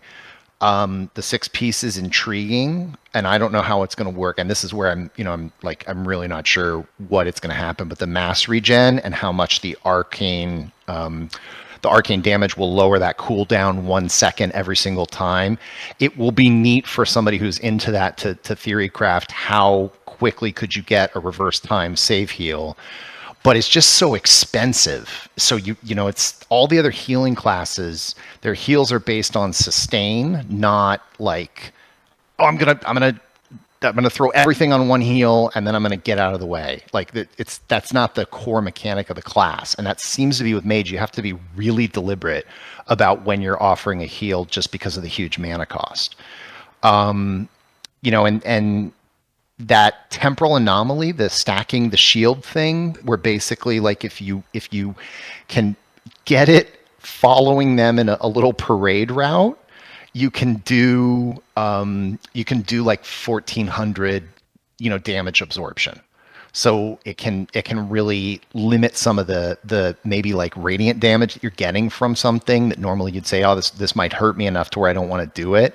So maybe it'll allow some people to push through mechanics, but I don't think so, because it's like Lightwell, but it moves like an escort quest NPC, So it and you don't have to click, you just get the benefit. So it's neat, but I don't know how much utility it's going to be. So again, all this is coming from ignorance. But the one that the melee seem to like, Hunk, thanks you, is melee. The advanced warding. You can cleanse and dispel like a priest for PvP. So you have both of those things. But it also allows you to put up like a huge shield. So you can cast like a 2k fire resist shield on any other player. And so I'm thinking one of the consequences of this is if someone's playing healing, they're just going to be like a dedicated fire shield mage because the fire damage is going to be so massive on level 3 from what they're talking about. Get your FR gear and your FR pots. So it looks like that might be something where you're spamming a lot of, okay, just put out your 2k fire resist shield on people. And I'm wondering, just like everyone talked about the priest becoming a shield bot, is that going to be the healing mage's role? And all that neat stuff is just going to go out the window. You're just going to be shielding people. Mate, I hadn't even thought of that. Very well said. It's something that's easily lost in those patch notes there. Mate, I've got so many questions for you now, but I don't want to. I don't want to go nuts because, I know you don't have that much time. But it's really interesting to hear. We'll get into a couple of these new abilities, but it is really interesting to hear you raise the point, even though people have been saying this for some time now with SOD. For you to try it recently and hear you say that the healing mage really feels out of place even in this experimental world of SOD is, I think it's a shared feeling amongst many players where the healing mage has been the red-headed stepchild, apologies to all red-headed stepchildren, of the new classes or the new gameplay styles of Season of Discovery, where people have sort of begrudgingly accepted rogue tanks, warlock tanks, melee hunters. Right. We've been like, cool, whatever. But healing mage has been like, ugh. I had something to say. Yeah, it goes under. Yeah, it goes under. Well, I was just thinking Arcane was kind of in the same spot in Classic, and it seems, as far as I know at least, no one really did anything with Arcane. And it seems like they've kind of just made the healing mage the Arcane mage, right? They have. They were totally right. They were trying to change Arcane into healing so that people would try it and play with it. And it seems like they kind of missed. Obviously people want to try it out, but it's kind of ended up in the same place where it's you got these other two specs that do what they do so well, and Arcane's kind of just left on the wayside. Because as far as I know, there's not a particularly good DPS Arcane build. Do you want to know what I would have done? It's almost like the Atonement Priest, where it's it's kind of in the state where it's not great at either thing, it's just okay at both, whereas in other versions of the game, Atonement Priest, it's the best damage and the best healer, but this version of Mage is just in a weird middle ground. Do you want to know what I would have done for RQ? Looking back now, and everyone would have their own ideas, but I wouldn't have made the healing mage a thing. And everyone says, when I bring this up, everyone goes, oh, but Josh, we've already got a battle mage in the game. It's called Shaman. Yeah, true, to an extent, but I would have just gone full battle mage. Have them be like a melee caster hybrid, and they actually use that sword sometimes. Not often, but they can use it. And give them arcane spells where like a warlock, you buff your sword and it does something when you strike something in melee that fucking makes your spells awesome. You can make it a proc-based thing where it's your arcane stuff procs melee-esque abilities or something, instant cast or something where you have to melee to get those things. Yeah, so I would have gone melee arcane caster hybrid, but that's just me. Well, you can. I think one of the challenges with Classic is that, or Vanilla especially, is that the classes were so well unbalanced and they spent so much time on it that as soon as you start tinkering, it's really easy to upset the cart. And I think that's why the devs have leaned hard into, well, we know what this thing is going to do when we give them this ability because it's in TBC or it's in Wrath. So we're going to give it to them because we know what's going to happen and we can balance it against other things. But to just kind of go outside the spirit of the class and what it is, I think you're right in that there's an opportunity for Battle Mage. But I think this, at least from Blizzard's approach or the developers' approach, is, well, you're going to cast spells as a mage. That's literally what a mage is supposed to do. They're supposed to be a magic user, so make it all magic. What if their spells actually helped the people in their party instead of just damaging? And they had to do neat things to do it. So I can see why they didn't go make into it like a bard class support. Yeah. Right. So Well, the other thing, sorry, just on this tangent, the other thing I would have done while we're talking about this is, and I've no doubt that this conversation must have happened amongst the Classic team when Sod was, but a fucking glimmer in their eye. If they had to create a new healer, personally, I would have gone with the Warlock and not have the Warlock tank, but have the Warlock healer. And people get bent out of shape and be like, oh, mate, that's not with their lore. It's like they already fucking heal themselves. Why not just, have them suck the life out of something and redistribute the wealth to your party? I thought that would be really cool. Yes. And add to a cost of you're doing some DPS, but maybe there's some benefit that the lock would give the classes so that they're getting maybe a life tick beyond healing, or they're getting some sort of thing they could absorb, or it's helping their DPS, the other classes' DPS in some way. It's giving them some sort of demonic taint that's improving them. But yeah, they could do it that way. They could have gotten more in the caster than the tank. I think the tank came solely out of Twin Imps, and they said, people loved this. The locks loved being the center of attention on this. Let's give them the chance to do that more often. But I digress. So I think the Arcane Mage, you're absolutely right, Azunder.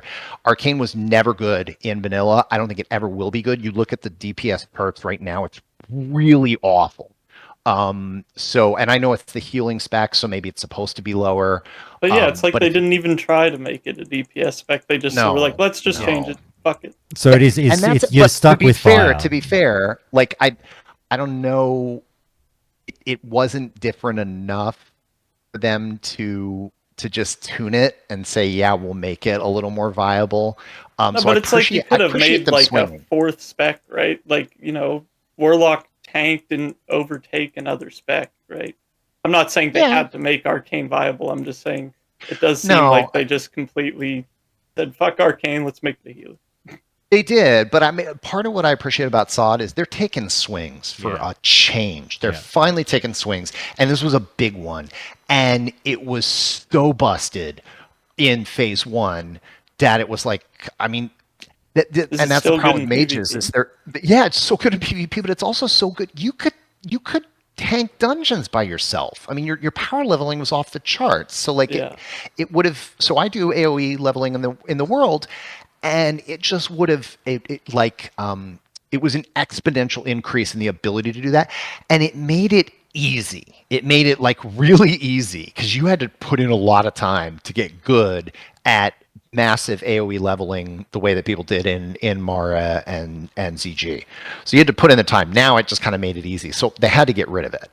But the other things they did that in P4, they just made fire better. They just made frost better. So I shouldn't say that. They made frost is a little underwhelming. It can be. It's really about control, and they didn't offer That's a what lot Frost is, right? of new stuff for control. Right, it is. That's what Frost is. It's control, and they didn't make it all that much better by what they were adding. So the new stuff in that wasn't really amazing for Frost. But what they did do was they finally allowed they separated Frostfire from Hot Streak. And so that's the big thing, that now there's really a fire and frost build. Can work really well. So you can't get Hot Streak off Frostfire? You can. Well, not off Frostbolt, but you can get it off of Frostfire. Okay. And so that's what everyone's using is Frostfire. But Frostfire and Hot Streak. And then that's the like, holy crap, they did that. So when you're out in the world and a mage blows you up, what is their big, incredible spell? Pyro. That just nukes you in PvP. Pyroblast, right? Why don't people just use Pyroblast all the time? Cooldown. Too long. Cast time, rather. Yeah, it takes for friggin' ever. But because it takes forever, it gets all of your spell power benefit added onto it. And so everybody got around this by doing Palm Pyro. So Presence of Mind basically makes it instant, and it has a cooldown. You had to get pretty far down into Arcane to do that. It's once every 3 minutes. So, okay, no big deal. Hot Streak is if you get 2 crits in a row, you get an instant pyro. And I'm like, okay, the first time that came out, I was like, that's a really cool idea. So you get lucky twice in a row and you get to just launch your big, nasty spell. But what they did in phase 4 is, one, they moved Hot Streak to the head, so you can use it at the same time that you have with Frostfire. But the new rune that you get is Overheat. So Overheat is a Fire Blast rune. So Fire Blast is Mage's instant, I want to pop you with a little fire thing. And they did people use it. the retail thing, did they? Yeah, so you can What was cast the it retail any thing? time now while It was casting other basically the spells. same thing. Where I'm guessing it has guaranteed crit chance. Yes. Yeah. And it's not on the global cooldown. Right. Yeah. So you get, every time you get a single fire spell crit, you instant auto crit with the Fire Blast, and then on every 6.5 seconds for an instant Pyroblast.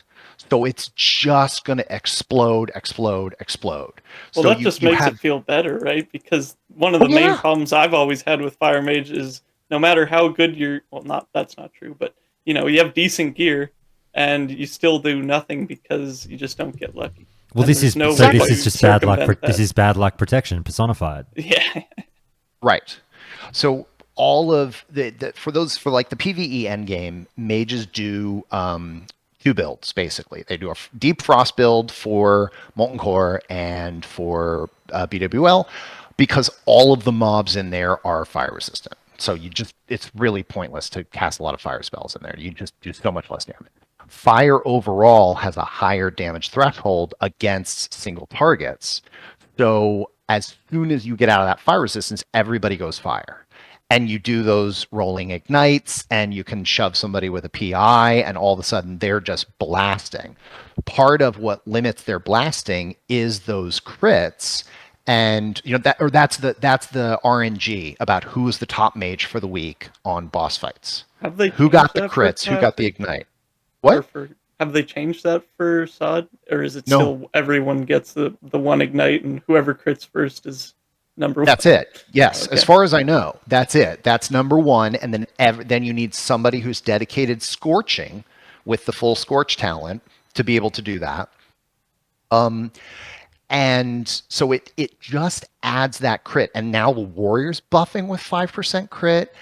All of the runes on the rings are hit, so you can stack crit gear even more. So it just turned the mage crit frequency up a lot.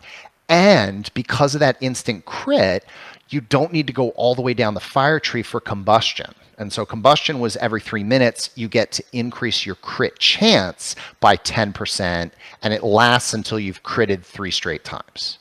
I have a question about combustion for you. Yeah. Have you played the version where it accumulates your dots into a bigger dot? No. Okay, I think it's Kata. It starts. They it's Kata. basically Okay. all of your dots combined on the target. Your living bomb, your pyroblast dot, your ignite, Okay. maybe something else.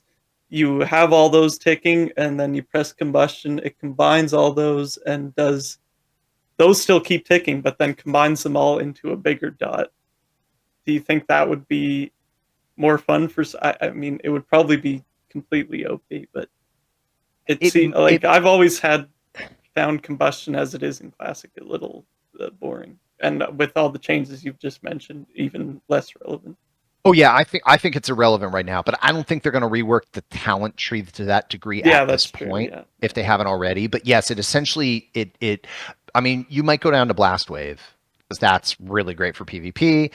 And the other area that mages shine, like the difference between the mages that will just like help your raid so much better, are the ones that know how to annihilate trash effectively.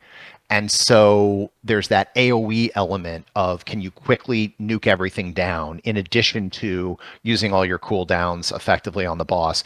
But so much of what I kind of like about Mage is it's so RNG. So you might have 4 mages under the old 40 system. Maybe we'll call 3 mages, 2 or 3 in the 20 man. And it's going to depend on who gets lucky that week as to who's higher on certain boss fights. And I like the notion of that. So that stuff is big. So it's that crit chance, massive improvement. Those were like the big new runes. The frost its big thing was the orb. I don't know what it's called. Frozen orb. Is it frozen orb? It's frozen orb. Yeah, Frozen orb. yeah. The whole thing about Frozen Orb was it's supposed to work with Fingers of Frost. It's supposed to be creating these Fingers of Frost procs, so you can do the crit, you can do the instant. But apparently, and this is something I haven't tested on the PTR, apparently it is eating those Fingers of Frost procs because no. it's causing Doing no frost damage. damage. Oh no, Yeah. that's not intended. So- surely. So they need to change that. And then if they change it, then it's a very cool thing because you can have these neat builds. You could have, you could Frozen Orb a giant group and then have Shatter, which increases the crit strike chance of all spells against frozen targets by 50. And you are launching Ice Lance, boom, boom, boom, boom, boom. You're just exploding these craft with that rune. So it could potentially work. I don't know how it's going to play out, but it's not, Frost really became, I think Arcos is pretty on the map. When it comes to bosses, you're a turret. When it comes to mobs in the trash, you are really, really active. And so I would love to see how that will play out of critting for frost damage, because you might actually have, and with dual spec, this, kind of obviates everything. You can have your frost spec for some of that trash while still having improved flame strike and other stuff. And because you don't, and I'm sorry I'm jumping around, but because you have that hit now, you don't have to take those talents that give you hit the way you used to. So you get more talent points, more crit, more damage. Again, like everything they did with the mage is just turning up what it does better. All right, mate. It sounds like you're pretty happy with the class. So we won't go too much longer on it. But if I just can say like, is there anything that you feel is like missing from your healing mage at the moment that you'd love to have? I can't say very much. It's the mana cost. So I don't know how to do this in a way for a raid because it's just so expensive to put regen out there. And is there a way for you to do something that would return some of your mana? Now, maybe the Shadow Priest will help you with this, and your talents will help you with this because you get, some of your mana cost refunded in Master of Elements. So that's almost required now. Master of Elements gives you 30% of base mana cost for any fire and frost crits. They need something like that for Arcane if you're going to heal. You need to really refund significant amounts of your Arcane crits and something that would build. So all you get is Arcane Meditation, which gives you, mana regeneration while casting, but you don't get those this did extra damage and it refunded me something and it healed this guy. And I don't think the way that Healing Mage is set up right now that they can get to that point. I just don't think it's structurally in the cards. That's what I was thinking, because in Cat, I think Resto Shaman gets a thing where they're I don't know, maybe they're lightning shield or something, but when you lightning bolt, you get a percentage of your max mana refunded. So basically, if you're completely or not completely, you need to be able to cast it, but you can build some of your mana back up. So even if they added something where maybe you're not going to heal because you have to cast a different school of magic or does all damage heal, or is it just Arcane? Yeah. Oh, it's just Arcane. I don't know. But Yep. yeah, so you Frostbolt or Firebolt or something, or even down rank to cast something faster and cheaper. That would be kind of cool. It would be. So there's ways they could modify, but I think they had the opportunity to do that with ST data. And if you look, the mage stuff is really small. It's the smallest of anybody, I think. So they just decided, we're not going to go much further on that. But I haven't played it, so I can't tell you what it feels like. Mates, if it's okay with you, let's get your final thoughts out there because I might move on to quickly wrap up on all the other classes from today's patch notes. Yeah. Anything, get your final thoughts off your chest straight into the devs' earballs. Thumbs up, thumbs down, feeling good. What do you want? What do you need? Go. Mage is really solid. It didn't need to get changed very much. It still doesn't need to get changed. It's a class that's easy to play with a high skill ceiling, which is why it appeals to a lot of people. I don't think they need to do much. I will throw in one thing that'll tick you all off even more. Did you see what the tier 1 2 set piece bonus is for mages? Remind me. Evocation.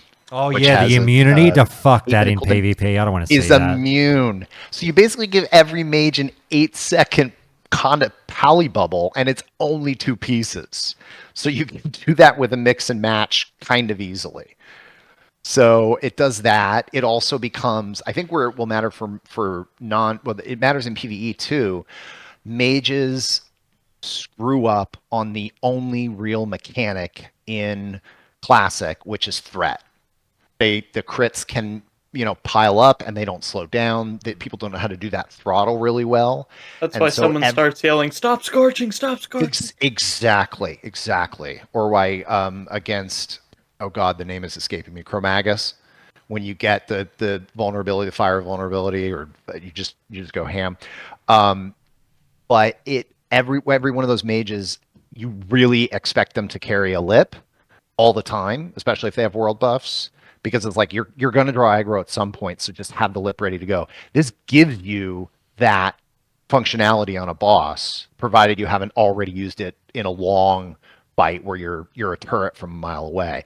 And it's rare that you're going to use Evocate in a fight where you're going to pull immediate aggro and just get stomped. So for 2 pieces, it gives you that functionality. I think it's a PvP, like it's another nail in the coffin of, oh god, do they really have to be so much in control? So I can see those things happening. They can put up that huge fire resist or frost resist bubble on another player if they are spec'd in that way. I don't think they're gonna, because most mages in PvP are gonna blow things up. Yeah. But this is like my one little criticism, and I think it's a criticism of the it's going to ring really hollow, because this is like a lottery winner saying, they took out 5% more taxes on me, and that sucks. The only downside is that Warriors and Locks 2-piece bonus, Mages, Warriors, and Locks are the only ones that don't increase DPS directly. Everybody else that's a DPS class gets like a DPS increase just for 2 pieces. So it's going to take you 4 before you start feeling that, ooh, I've got my bonus and it's really increasing my stuff. Because in a raid, especially in MC, most people aren't going to attract significant aggro. So why give us a 6-second bubble? So that was really a caveat to the PvE players to just go get 2 pieces and peace out of the raid. Too easy. Mate, thanks so much for that. Look, I know you've got to go soon. Ducko, we didn't get to Priest, but look, we'll see how we go. Yeah. Mate, fucking awesome. Thanks so much for that spiel on Mage. I've pulled a few people in here because I want to just get 5 minutes on all the other classes that we haven't talked about today, just regarding today's patch notes. So what I might do is Zim, Wonder, Vestige, just look alive, because I'll just hit you all up, just like I said, for 5 quick minutes, just on what you thought of today's notes. So I might start with you, Wonder, if that's okay. Mate, look, it was pretty easy to have it stand out like the proverbial red dog's balls there, regarding what Moonkin form now does. Also, obviously, like, it's more a resto thing, the Fury of Storm Range thing. You can cast Wrath and Tree of Life form. That's great. But Allune's Fires and Moonkin form, talk to us. Are you happy? Does this do anything to talk you off the ledge? I think, yes, it does pull me off the ledge, which is fantastic. I think if we go through them kind of very quickly, one by one. Yeah. So I'll read. Moonkin form now provides the druid with 2 spell power per the druid's character level and allows Insect Swarm, Moonfire, and Sunfire's damage over time effects to critically hit. Yeah, so that one's 320 spell power in Moonkin form, and your dots crit. That's fantastic. It's going to probably result in a nice little DPS baseline bump for a Boomy. So all of us are pretty happy about that. Interestingly, one of the Elun's Fire one, where it extends the duration of Moonfire and Sunfire up to its initial duration, is not exactly working as it's written on the PTR right now. So it's adding a few seconds, like the old version was. It's not taking it right up to the max, which makes it a little bit clunky. And I assume that might be something that just gets fixed along the way to revert back to what the wording is here. Insect Swarm probably is still not going to be a part of the rotation unless there's a big tier set bonus that kind of incentivizes its use. But I think that that's okay. The Tree of Life change makes it great for the Resto-kins that were complaining that they're losing their playstyle. Yep. That playstyle comes back. Yeah, and as a trade-off, the Nourish change means that if you're going to go deep Resto, you get a lot of value for going deep Resto now. So those two changes make the Resto playstyle, two different approaches, and I think that that's really good. The scary one to me is the swipe now hits more targets in bear form. Well, this is for all the tanks are getting the 10 target thing. Yeah, so I would not be surprised if you find that bears are going to be close to the best tanks in the game as a result of that change. With how easy you can spam swipe. Yeah. So overall, big Druid glow up. I'm pretty sure everyone I've spoken to is very happy about it. I've not seen too many people throw a negative word towards the changes. So right. No, beautiful. High pipe. Sorry, you go. Say it.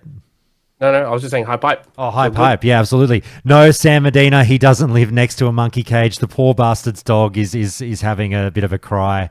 And he's literally picked him up yesterday. So he's a brand new 8-week-old puppy. Oh, are you serious? That's amazing. What'd you get? He's a German Pinscher. So he's a little black boy. Oh, so he's 24 hours in the house and crying because he doesn't know where the fuck he is. Because I've put him in a playpen and he's not happy being alone. Oh, that's amazing, mate. You'll have to please send some photos to the Discord. Will do. And mate, one last question for you. Look, like I said to the other guys, I listened back to our episode last week, just the other day. Touched myself to my own content as you do, had a great time. But one thing that really stood out was you really, really sounded like just, exasperated. And I hope that today's patch notes have perked you up a little bit. Yeah, definitely. The whole mood for anyone that plays Boomy as of today is a little bit more excited. So that's really positive. Look, if you wanted to be me to be hypercritical, I don't think that this makes us, giga chads. But I think that this makes us, a really solid DPS in the raid. We're probably still going to be mid-tier, but I'll take that. Beautiful. I'll take that. All I want is for you to be happy, mate. All right, you go do your thing with your dog, and we'll talk to you later. Thanks so much, mate. Bye-bye. All right, mate. All right, let's get to Zim, mate, Shaman. Well, there might be a little bit. I was going to say not a boatload to discuss, but there's definitely some things there. Mate, I'm so sorry I left you hanging for so long earlier when you jumped in. That's my bad. Fucking kicking myself as a bad host. Bad Josh. Where are we? Shaman. Let's see here. While using the Shield Mastery rune, the attack power bonus granted from defense skill is now triggered by the use of Flame Shock. Okay, how do you feel when you hear that?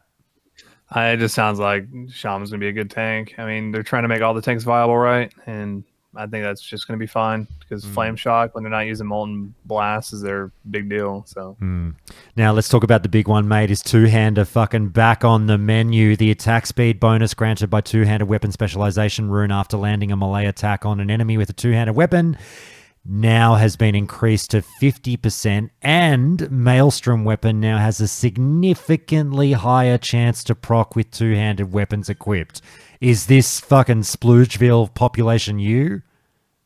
Oh, I think we were talking about in the Shaman section of the Discord earlier, and we're all pretty excited to see what it's like. I'm on the PTR right now, but one thing on the PTR is that you don't get 300 out of 300 weapon skill when you hit the talent. So it's kind of hard to test it right now. If we could get that fixed, that'd be swell. But I'm looking forward to checking out two-handed. It seems like it's actually becoming more and more viable every day. So I'm all about it. Beautiful. I think all the shamans are definitely rejoicing. And sorry, guys, you'll see me on my phone a lot in this episode. It's because I've got one set of patch notes up on my phone and another set of patch notes up on my computer. And I'm texting guests while the episode is going on. So I know it makes me seem really rude, but I promise it's all countdown related when I'm on my phone during the recording. Now, mate, the big one, maybe the biggest one of them all. Finally, weapon imbues, 1 hour durations. It's about time. Fucking Let's oath. go. Let's fucking go. About fucking time. Mate, I'm very happy for you guys. It really should have been done a long time ago, but here we are. Look, I mean, hey man, get out there testing on the PTR. Things are looking up. Oh yeah, I'm on it. I'm just running around getting this weapon skill up. Beautiful, beautiful. Do your thing. Yeah, they got to sort that out for sure. Mate, you run off and do your thing. Anything else you want to say on Shaman before we run over to the Paladins? No, just looking forward to stealing Hand of Rag from Druids now. Fuck yeah. All right, Vestige, limber up. Let's go, Paladins. There's actually a bit here, man. How are you? Good. Yeah, this is super interesting because obviously the big one is a Divine Steed where we get our little was it 100% boost for 3 seconds, 45-second cooldown. So now we kind of have a gap closer or escape, depending on what you're playing. You're right. You're spot on. It is the big one to talk about. So let's kick off with it. For you guys who don't know, at home, Paladins are getting a new baseline spell from their spell book, Divine Steed, which increases the Paladin's movement speed by 100% for 3 seconds on a 45-second cooldown. So it is a gap closer, albeit a short one. But it's funny because we were talking about this just last week on the podcast with Vestige, and the guys did raise, hey, we still don't have a gap closer. We're still that class that you can kind of kite around. So no matter how powerful we get, we still have a negative to the class, which is maybe supposed to be part and parcel of things. But the devs have stepped in and said, you know what, fuck it, here's your gap closer, take it. It's a bit of I'd call it more of a mini gap closer, if you will. But mate, let's be honest about this. I know you want to sort of cheer. The PvP player in me saw this, and look, I wouldn't say that I vomited, but I was a bit like, let me get this straight. So, as we were joking around in the Discord, so now a Paladin is going to pop his mini sprint with his bubble on that he can now attack through, and I just have to deal with that. And I guess that's just fucking them's the breaks, right? Is this a good or a bad thing to have in the game? Oh, well, for Paladins, we've been dying for this forever because as Rhett, if I can't kill you within my stun, you could just walk away from me. Yeah. Yeah, I can Blessing of Freedom myself and get out of the route, but you could just walk away from me. And then I can just yell at you and shake my fist in anger, and I can't do anything. So having this ability to be like, hey, I can still kind of get in your face a bit. I can still kind of be part of the fight.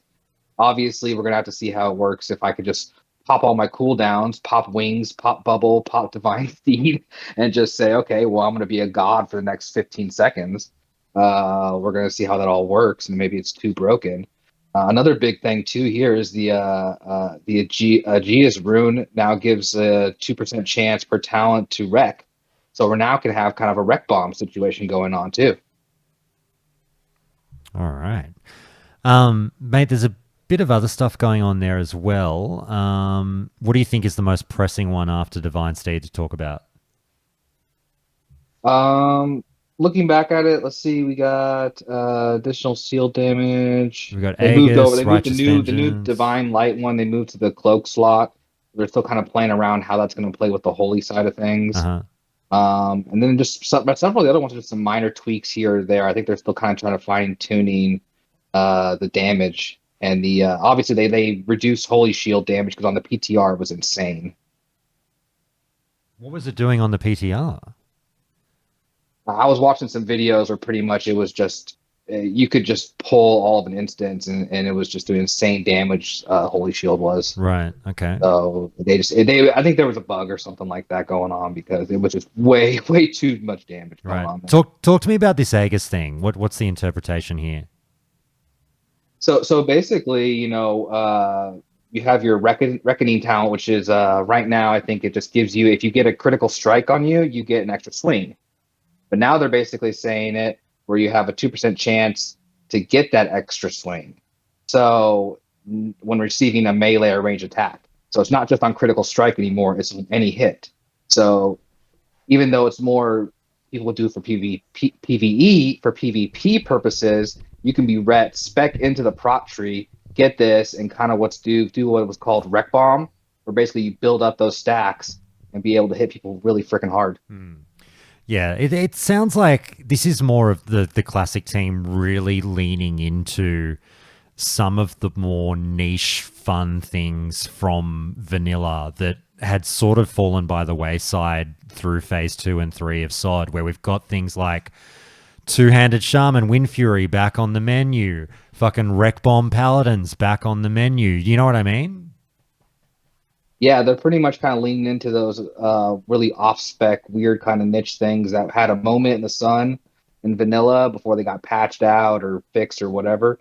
Now they're kind of saying, okay, let's see if we can make this a thing. Let's see if we can make shotgun into a thing. You know, it's all fun.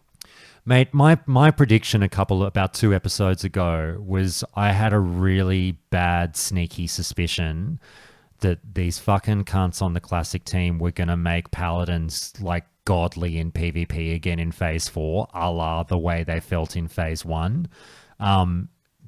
By your interpretation of everything you're reading there in the patch notes, does it seem like that is likely to be the case? I mean, it's looking that way. Like I said, if you pop all your cooldowns and you got everything ready to go, I mean, you're going to be a tough SOB to bring down. Fucking hell. God, I hate Paladins. I hate you so much. Oh, fuck. And then when we're losing, we'll just bubble Hearth out. Oh my God. I had one do that to me the other day for the first time in a long time, and I was just like, you fucking limp dick piece of shit. But anyway. All right, mate. Anything else? Final word to the devs on Paladins before I let you go? No, I wish I had more thoughts. Like, they keep giving me everything I want, and I got to start digging deeper into my bag of wants. Well, yeah, I mean, it's good. A lot of people are sort of mostly cheering, going, fuck, it's only been 1 week since the last PTR build, and a lot of our gripes seem to have been mostly addressed. So, I mean, fuck me. It's almost like the game's getting ongoing development. That's really, really good. Does anyone here dabble with Rogue or not? No, that's all right. We'll fucking all you rogues go and read your patch notes. You can figure it out. I mean, I play Rogue. I should be able to fucking say something, but like, I mean, you know, Simon Eyes was playing around with. He discovered the little thing where Crimson Tempest was going to constantly refresh and give you 100 energy back, so you always had 100 energy as a rogue or whatever. They've very quickly jumped on that and said, we've resolved a bug causing the bonus energy effect from Relentless Strikes to have a chance to proc once per target hit with Crimson Tempest rather than once per spell cast of Crimson Tempest. So it looks like, you know, your constant 100 energy will not be a thing, as it should be. What else have we got here for the rogue? The interesting one, the attack power bonus granted from the defense skill effects that they're bringing to the tanks has been moved from rolling with the punches to blade dance. Probably makes sense. The one I really like, this is the one I really like, is, you know, we've had a funny relationship with Shuriken Toss ever since it was implemented into the game, but now Shuriken Toss will grant 1 combo point per enemy hit along the way and has a 30-second cooldown. So you don't spam it now, but now it's in your best interest to tactically hit your Shuriken Toss maybe as an opener, or not even as an opener, sorry, just when the pack's all built up, because you want all those combo points maybe, so it gives you an alternative to just be spamming Fan of Knives. And we were like, the one thing we really find funny about Fan of Knives is just sitting there spamming it all the time. But hey, here's a reason to hit Shuriken Toss. I really like that kind of tactical gameplay of like, oh, look, I'm running up to the pack and there's 3 grouped up. I'll open up with my Shuriken Toss, get my 3 combo points immediately, then maybe Fan of Knives, then maybe do a 5-point fucking Crimson Tempest, whatever it might be. It sounds really cool. I'm glad they've done that. Saber Slash now stacks 3 times instead of 5, granting a 33% damage increase per stack, up from 20%. So that's just a little thing they've done there as well. Nothing too major, I think, with the rogues. But outside of that, as I said, we haven't talked Priest. I might try and tackle in the next 48 hours. I might try and tackle Judah for a separate priest chat, and we'll go over all that. But like I said, Pain and Suffering, that adjustment is wild in my opinion. Mind Blast, Mind Spike, and Mind Flay now refresh the duration of one of your Shadow Word Pain, Void Plague, or Vampiric Touch abilities on the target back to its maximum duration. The ability with the shortest remaining duration will always be the one refreshed. So you open a fucking boss fight, you put all your dots up, and you never have to cast a dot again. That is wild to me. I don't know how I feel about it. I feel like there should be some form of skill-based gameplay where you do have to spin those plates, but fuck me, I'll probably get shouted down by all the priests and warlocks saying, shut the fuck up, Josh, this is amazing. I don't know. How do you guys, just generally? Yeah, go, Arcos. I think, I'm not sure actually how the dots work in vanilla because I've never played a caster there. But I think this might be interesting for snapshotting. If you can, like in this sort of fight, you can get some good procs. You can pop some trinkets, maybe a set bonus somewhere or something. And if you can keep those dots rolling the entire fight, like maybe that's the skill that you're looking at. Because it sometimes with mechanics on boss fights, it can be a little bit straining to keep dots rolling, not letting them fall off at all. Especially if you're multi-dotting with a snapshot. You got fights with ads and things like that, and then trying to make sure you're keeping your dot rolling, and then it rolls off, and you're like, oh crap, there goes all that damage I lost. Yeah. All right. Hey, so that's kind of it. The last thing I'll just say, though, is Sam Medina, if you want to say one thing on Warriors before we go, please do let me know. I'd love to get you arguing with Arcos, and I'm sure he'd get a kick out of that too. You're missing the last line in the priest one. That's the big thing, man. What is it? Mind Seer damage is the primary target as well. Hang on. Yeah. Mind Seer. Yeah, is that I was a bit confused by that. Was that not a thing already? No. The original Mind Seer that they got in TVC is that you need to target a mob and it does damage around the mob but not to the target. I think in Wrath they changed it so it does damage to the target, but you can also target a friendly player. I might be wrong on that, but it does do damage to the target as well in Wrath. And one of the annoying things of Mind Seer is that you need to try and target the mob that will die last, so that you are keep up the breaking up. Right. Okay. Well, I mean that vampiric touch now looks insane. Yeah. I mean, that's just gonna rip through people. And just constantly rolling, so everyone's through a whole fight just getting their mana back, whether the fucking priest knows how to press his buttons or not. I mean, it's 2% of the damage you do, so the better you press your buttons, the more money you get back. All right, I think we should also account that the DPS priest is like in the fucking toilet in phase 3, so they need some good love. Sam Medina, mate, thanks so much for jumping in. Sure thing, brother. Can you hear me? Yeah, loud and clear, brother. Look, we're winding up the show, but I figured it'd be a good final point to have a bit of fun and go out on. I heard you obviously advocating very, very hard for the Warriors over the last week, and as you were sort of jokingly / not so jokingly saying, you know, if you bitch and moan enough, hopefully they'll do something about it. Now, they have done some things to Warriors just today. You seem to be relatively happy with what they've done, despite how unhappy you were last week about this huge, 50% nerf that all the Warriors are talking about. Arcos was just on the show about 2 hours ago going like, I need to see more. I'm not so sold that this is necessarily a solution to our problems. Tell me why you're so high on what you've seen today and whether you really do think it solves the issue. Gee, I don't know. Do you have enough people with accents complaining about balance here? I don't want to be like the one standing out. I'm kidding. No, okay. So here's the thing, right? Warriors got a 51% damage nerf. I play a Prot Warrior. So I got about a 25% nerf because I only used one of the damage runes, and that was Flagellation. That was the only one I was using. Now they buff Thunderclap, so I'm not going to be using Consume by Rage anyway. Thunderclap is going to hit 10 targets. And they put 15% attack power scaling on Shield Slam. Now, Shield Slam, that's double threat scaling now. That was a change they did back in Phase 3. I think in the middle of Phase 3, actually. So this is actually a 30% scaling on threat.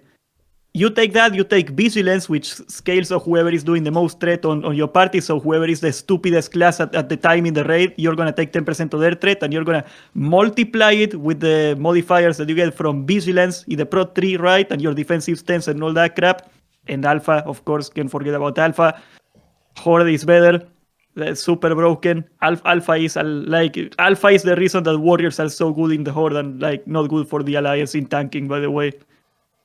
I don't know if you want to break that down later. But as a Pro Warrior, I got a huge buff. I think I'm going to kick some serious ass. Okay, so you're happy as a prot warrior. So your argument didn't extend to the DPS warrior. They've still got their issues, right? I mean, they got 10% attack speed. That's like one of the nerfs, more or less, taken away. Gladiator stance got 50% rage. That is definitely not going to be enough for anything. I don't know, like, little side note, why did they make it so, like, if you got aggro, you cannot get the rage bonus? Like, they took 30% of the threat of the Gladiator away. Who the hell is gonna be freaking, like, tanking with Gladiator anyway? Why is Agren so terrified? I wonder how that would work in PvP with the aggro thing. That's a good question, actually. Because I bet you it's going to be as far as I know, hell. Gladiator was originally come up with as like a PvP thing, so that's kind of weird. Yeah, how did it become a Yeah, tank thing to the based point? or is it target based? That's what I'm wondering. Yeah, I don't know. Arcos. It is target based because whoever you do damage to your target, if that target is not targeting you, you're going to generate 50% extra. So it could very well be that in PvP somebody is targeting you, you get less rage. That would be stupid. I would think it's based on the like threat value itself because you don't have threat on player versus player. Outside So of you think you just always get it? Outside of that, Yeah, Arcos. I would think so. Outside of That that, would make sense. But... Sam Medina says prot warriors got their buff. Who gives a fuck what other warriors think? Fuck you all. He's happy. You can that's perfect, right? That sums up your situation.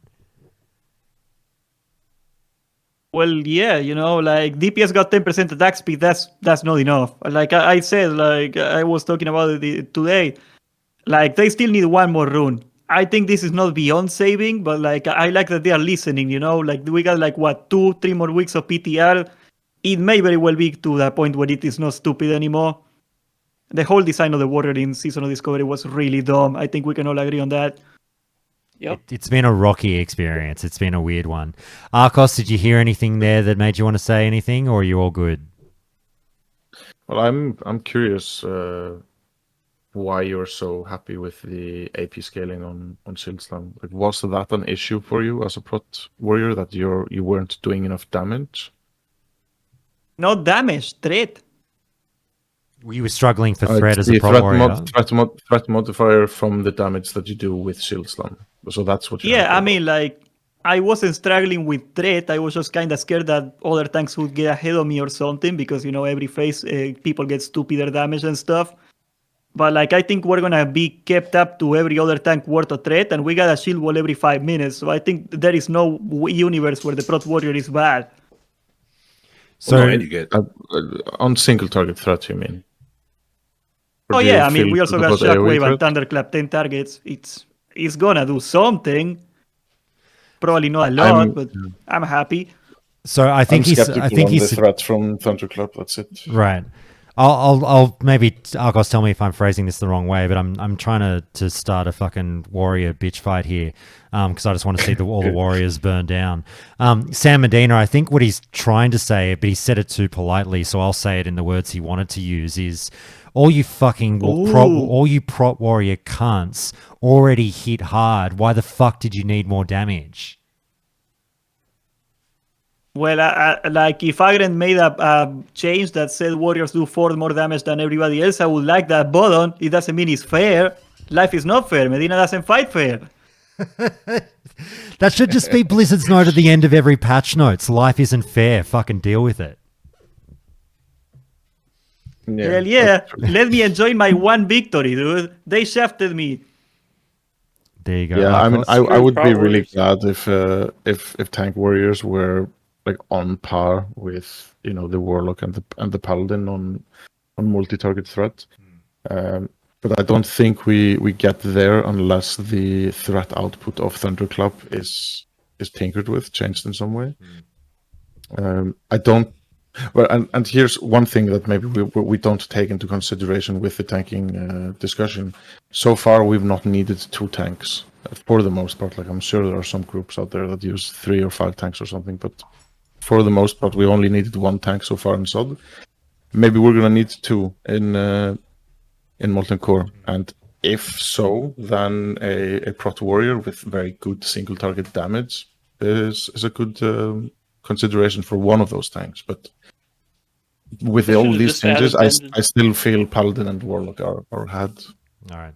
Hey, we'll start to wind it up, guys. Sam Medina, I'll just say 2 final quick questions for you. First one is, real quick, how did you feel about this new buff that the Warriors bring on the PTR for testing?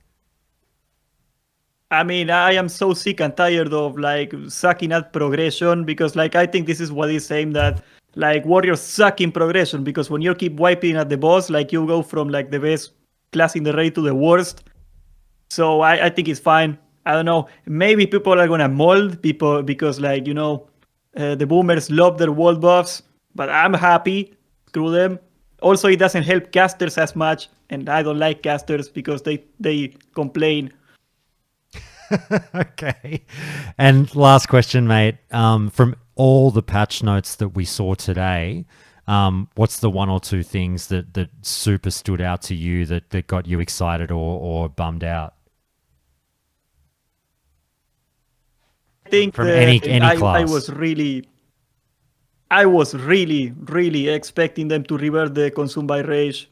I mean, like the buff they gave us on single-minded fury, I understand it. I even like it. I think it's a change in the right direction.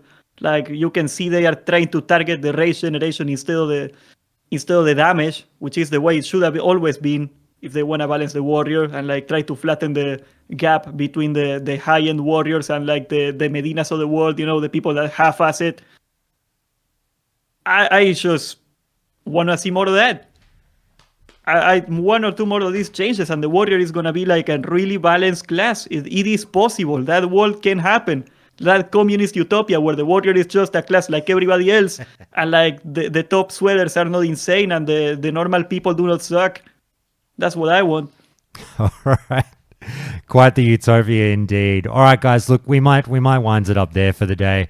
If there's anything we've left on the table that absolutely has to be said that we've not covered up on for today from the patch notes, please do let me know.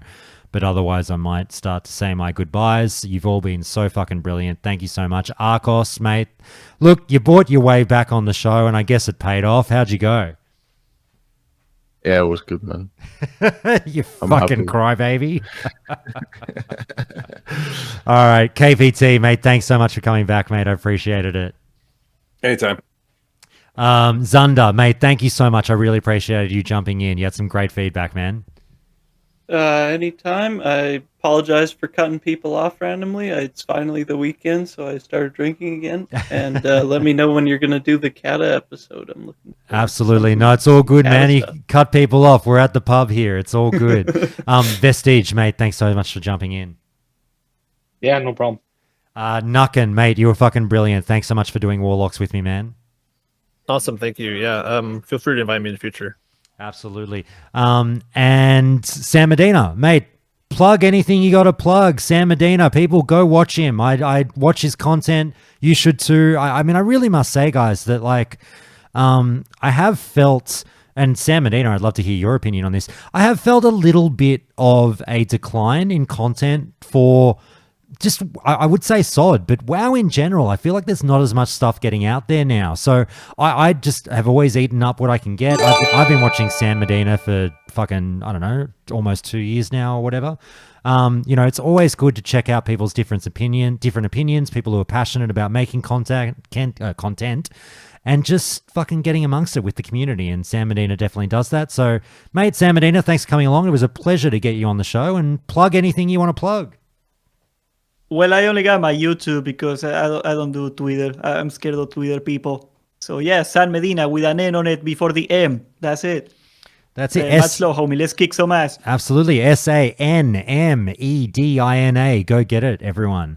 All right, phase 4 SOD. Get excited, people. And as always, get on the fucking PTR and punch some dummies and fight some bosses and get those numbers back to Blizzard so they can keep making the positive changes that we are seeing in quick fucking time. Get on it, guys. All right, I'm going to end the stream there. You guys in Discord, I'll stick around for 2 seconds. Stream, thanks so much. I'm going to send you to... who's on? Let's go to Geordie and say g'day.